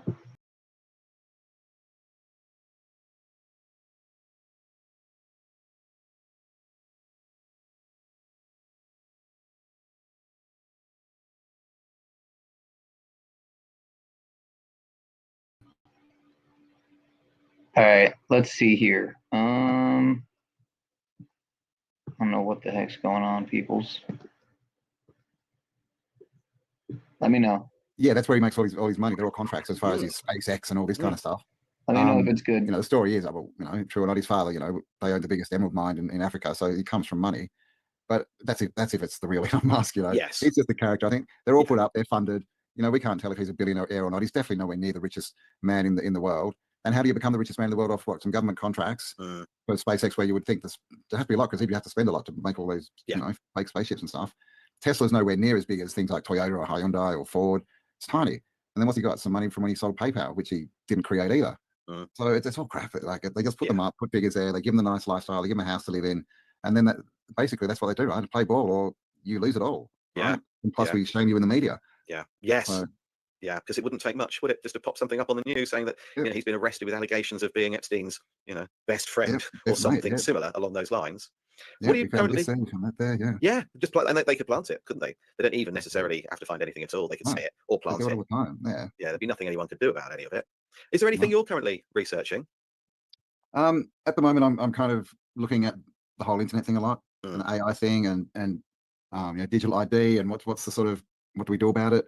You know, what's the solution? It feels like we're getting close to some kind of change point, at least. I don't know. Like, I think, you know, probably towards the end of the year, early next year, I think things are going to change. So yeah, I've really been doing that recently. I haven't been going down too many sort of history rabbit holes. I'm sort of looking at the world that we find ourselves in, right? trying to navigate that.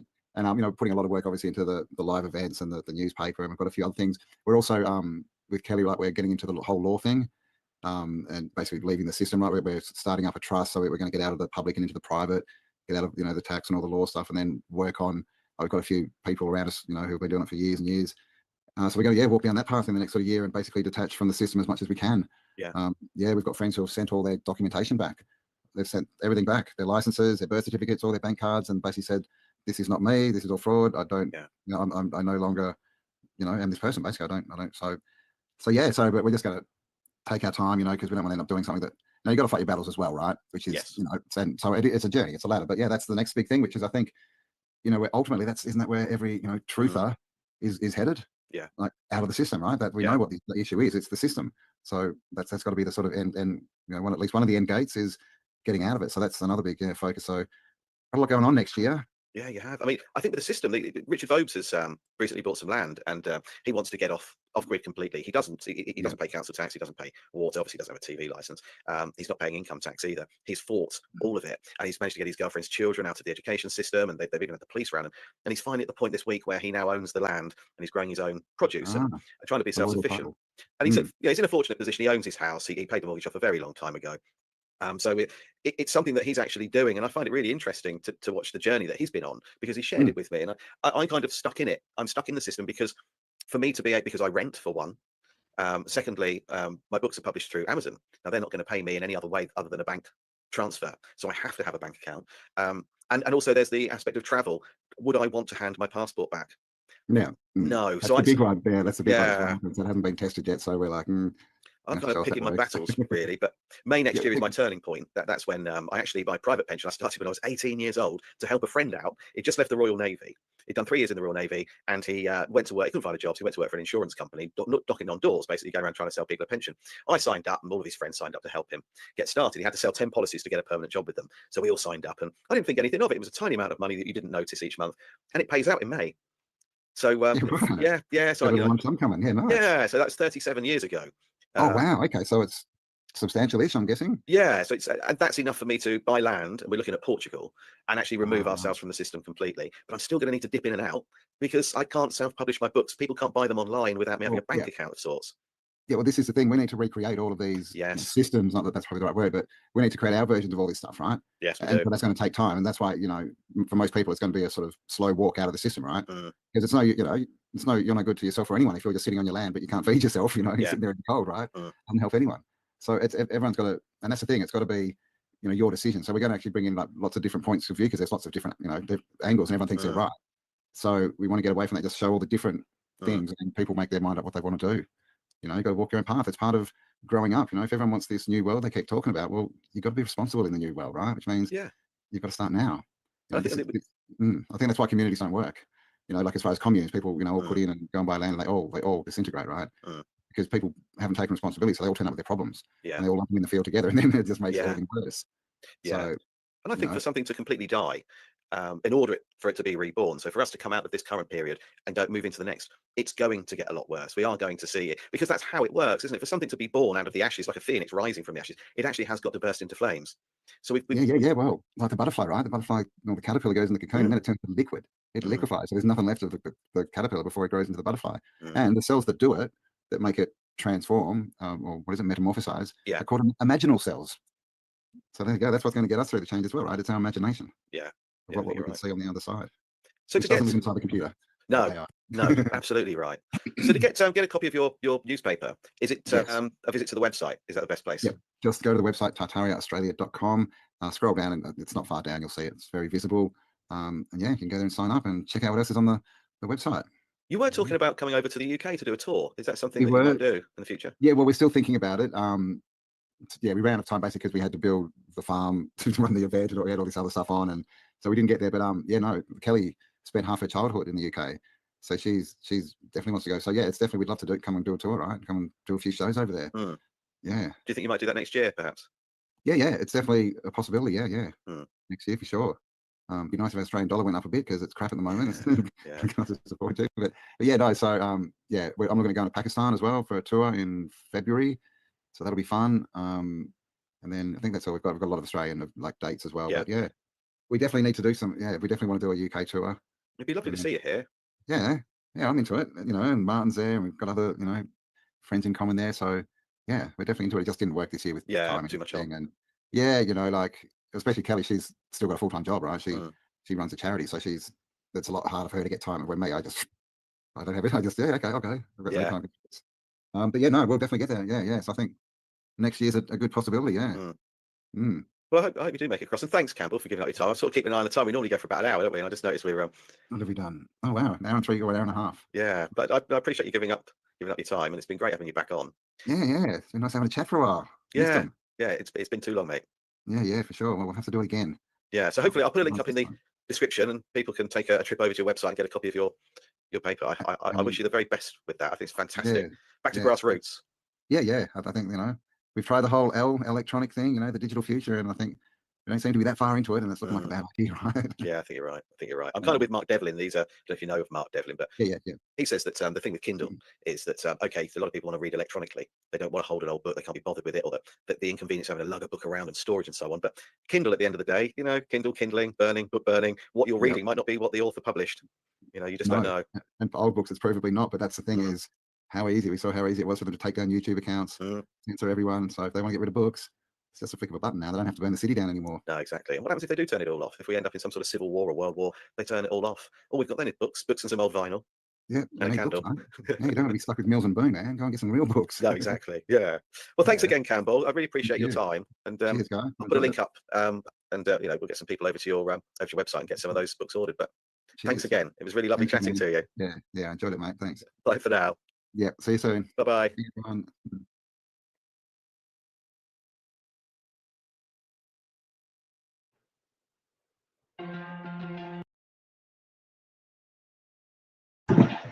All right, y'all.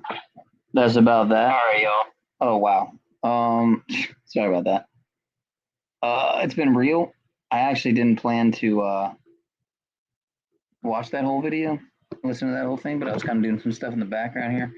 And yeah, it is expensive. That's why I haven't gotten any. That's why pretty much the only thing I do have at the moment, for the most part, I have this little shungite circle thing that, you know, you attach to the back of the phone.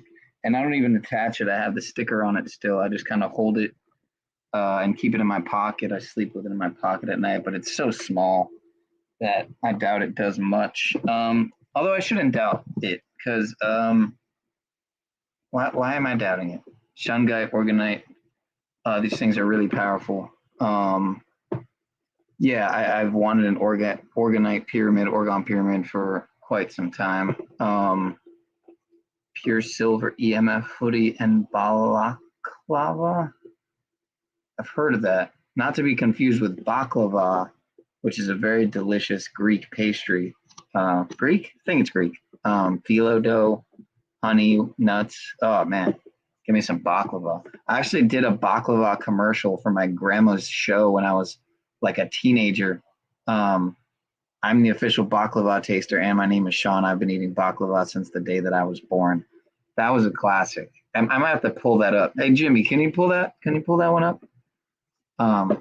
Yeah, her 1 year anniversary passed about a week ago on the 1st, October 1st, which is crazy because she was born on New Year's Eve, right? New Year's Eve, 1936. She passes on last year on October 1st, which was the first day. I think it was Rosh Hashanah. Rosh Hashanah is the Jewish New Year, right? She was Jewish. A lot of the reason why I was raised the way I was, bar mitzvah and all that. Found my way out of that, obviously, but all organized religion. But I wouldn't say I was ever really fully bought in by any means either. So, but yeah, so the crazy sync is she passes on October 1st, which was New Year's, Jewish New Year last year, and then this year, October 1st was Yom Kippur, which is the end point of the Jewish New Year week. It's like a week from Rosh Hashanah, I think, to Yom Kippur is a week, if I'm not mistaken. Maybe it's I think it's 7 days, unlike Hanukkah's 8. But yeah, so Yom Kippur is considered the highest holiday. It's the Day of Atonement.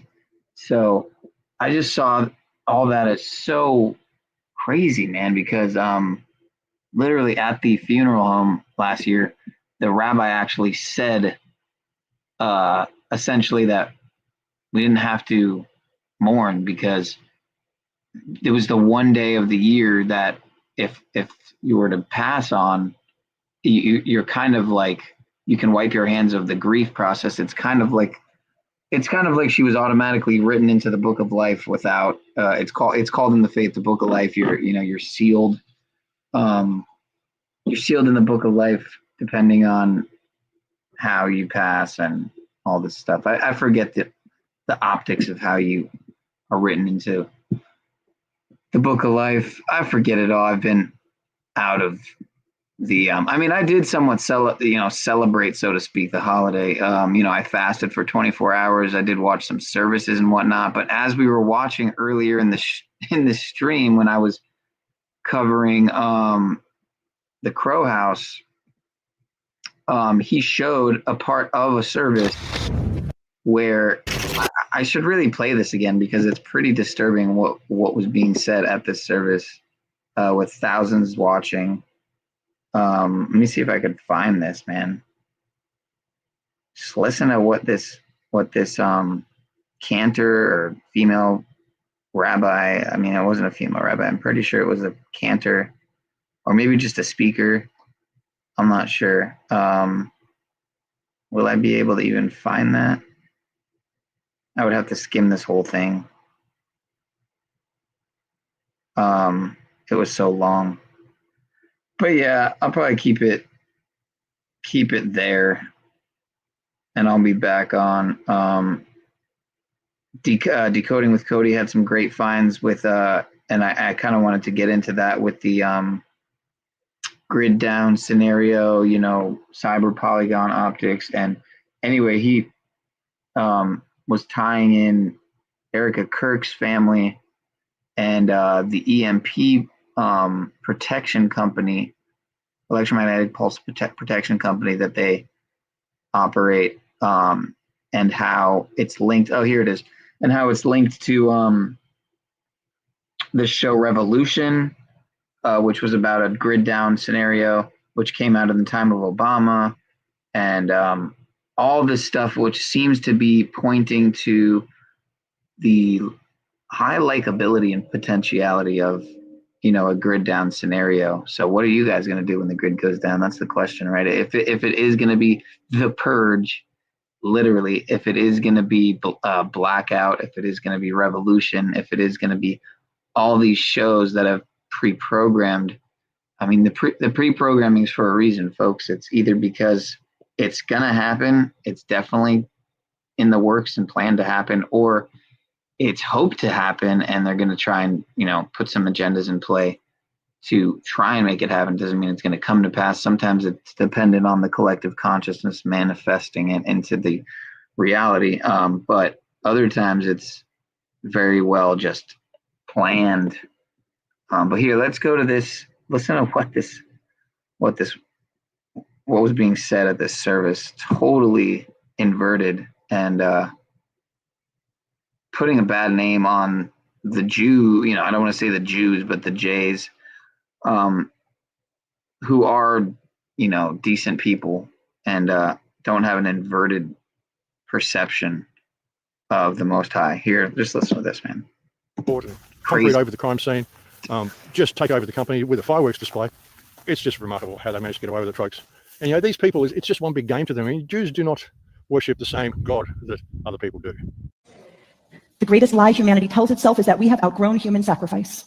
We call it by different names now and make our offering to different gods. We offer young men we call soldiers, as if the designation means that their mothers cry less when they die. We call masses of humanity collateral damage and turn our eyes away from the pictures of their lifeless bodies as we sip our morning coffee. And the truth is, we don't do it because we are heartless. We do it because we believe that it is necessary for the world to keep running. We do it because we believe that the gods whose favor we so desperately seek, freedom, security, prosperity, flourishing, that they demand blood as the price of their favor. We do it because we cannot see any other choice. And maybe that's why we read the Akedah, the binding of Isaac, on Rosh Hashanah. Because the story of the Akedah isn't about inconceivable obedience. When Abraham prepares to sacrifice Isaac, he is just accepting the same bargain of blood we still accept today, that some need to die for the world to flourish. Your son has been expelled 109 times? Yes, but it's never been his fault. It's always the schools persecuting him for no reason. Benjamin Netanyahu, the Freddy Krueger of Gaza, the school shooter, heavyweight champion of the world. The man's killed a lot of kids. My friends, the terrorist state of Israel wants Palestinian civilians to die. Every man, woman, and child in Gaza. Israel's soldiers are deliberately targeting civilians. They fire rockets at schools, hospitals, mosques. They even shoot Palestinian women and children when they try to leave the war zone. Israel is deliberately starving the people of Gaza. All of it. We win, they lose. I want to thank President Trump for his leadership. I thank President Biden for the bombs and for being, as he says, a proud Zionist. Actually, he says a proud Irish-American Zionist. May God bless the great alliance between Israel and America forever. USA. And that's just the fact of the matter, folks. I mean, even Ted Cruz the other day, all the Israeli supporters. You probably saw Ted Cruz made the most classic Freudian slip. One more time, just for fun. This one is political history, just the other day. Senator Booker also said we should have bipartisan agreement. I think that's a great idea. We should have bipartisan agreement. How about we all come together and say, let's stop murders? How about we all come together and say, let's stop rapes? How about we all come together and say, let's stop attacking pedophiles? And that's the sort of people that you've got governing your country. And that speaks volumes, doesn't it? We've got to stop attacking pedophiles. The poor little pedophiles. We should stop attacking them. Yes, it's fine that you rape and torture and murder and kill and terrorize children. It's just a normal sexual persuasion. LGBTQP. It's just fucking crazy, folks, what the world has become, you know? And like I said, they don't worship the same God that other people worship. These people are evil in every sense of the word. They are a secret network of international pirates who identify with no nation, no national flag, and no established religion. Their flag is the skull and crossbones, and their god, G-O-D, spells gold, oil, and drugs. 1, 2, alright. Yeah. That's right. Live from the belly, they got me behind the fence. I run shit from the inside, the fucking president of the infamous gang. need a whiff of my stank. I got that icky, cotton picky shit that had you days. I'm a quadruple OG, a old soul, call me the reincarnation of the pharaoh with an OE. The barrel full of hot lead, shoot a pothead. Talking that shit about hip-hop dead. Now it's live from behind the gate, permanent smiley face. Any nigga stunning on the guard, now you out of place. I beat a lot of cases, had to take a L. I see you in the hot set, yep, hold it down. Money is worthless, real power is people. Real strength is in the street where everybody's equal. Fuck jury, fuck rims. Let's spend on our protection. Get armor, get cameras. Get with it, little nigga, this man shit. Real power is people. Real strength is in the street where everybody's live from behind the wall. Sitting staring at the wall. I'm fit to pop out this bitch like a newborn. I'm fit to cut out all the smoking and the drinking, the wine and the spirits. It's evil when you think it, baby, so I'm telling the truth. You live it, then you see it. You breathe it, then you bid. I tell you, little secret, it's a secret.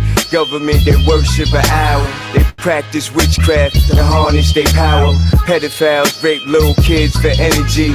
It's satanic ritual. WTC, R.I.P. They lit the Pentagon on fire. That's lighting the pentagram on fire. All these bodies for what? So you can scare everybody in the one world, huh? All my crimes is on deck. So if you ain't come for a war, then run. Money is worthless, real power is people. Real strength is in the street where everybody's equal. Fuck jury, fuck rims. Let's spend on our protection. Get armor, get cameras. Get with it, little nigga, this man shit. Real power is people. Real strength is in the street where everybody's equal.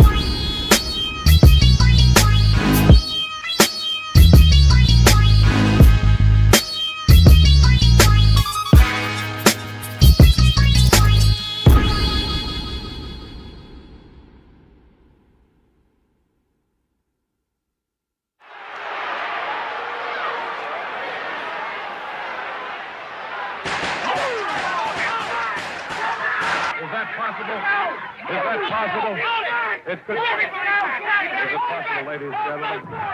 It is possible he has been shot, and another man, and possibly shot in the head, has fired the shot. He has fired the shot. He still has the gun. The gun is pointed at me right at this moment.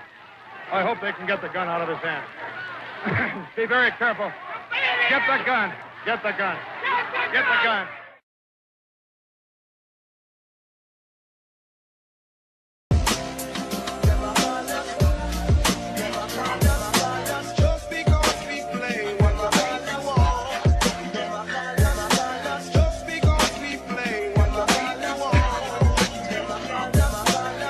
Can't stand me, but they can't touch me. Call me a dope man, cause I rock dope beats. Jacked by the police, didn't have my ID. I said, excuse me, why you trying to rob me? He had the nerve to say I had a curfew. Get out the car, or I hurt you. So here I go, I better make my mind up. Pick my 9 up, or hit the line up. I chose B, stepped into the street. The first cop grabbed me, the other ripped my seat. They grabbed my homie and they threw him to the concrete. They tried to frame me. They tried to say I had some dope in the backseat. But I'm a rap fiend, not a black fiend. My homie back, he tried to run. I heard a bullet fire from the cop's gun. My homie dropped, so I hit the cop. I kept swinging, yeah, I couldn't shot. Before I knew what I was beating the cop senseless. The other cop dropped the gun, it was defenseless. Now I'm against this cop who was racist, giving them a taste of trading places and all this. Cause the pecker was trying his frame up, but I came up. Now they claiming that I'm violent.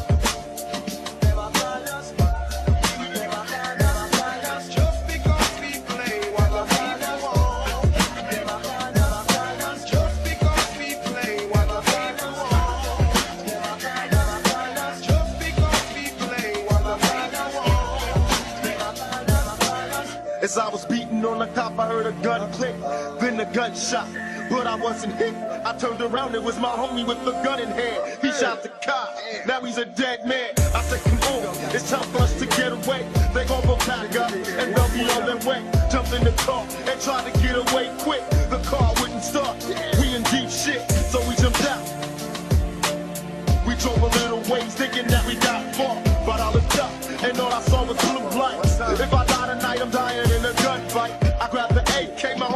12 gauge, load them up quick. It's time for us to spray. We'll shoot them up with their own fucking weapons. And when we do spraying, then we step. This is a lesson to the rednecks and crooked cops. You fuck with real niggas, get your fucking ass dropped. So here we go, the police against us. Dark as dust, waiting for the dust of us. What's next, I don't know, and I don't care. One thing for sure, tomorrow I won't be here. But if I go, I'm taking all these punks with me. Pass me a clip, G, now come and get me. You wanna sweat me, never get me to be silent. Giving them a reason to claim that I'm violent.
Peace, peace, peace. I'll see y'all soon. Much love, brothers and sisters. If you know, you know. All right.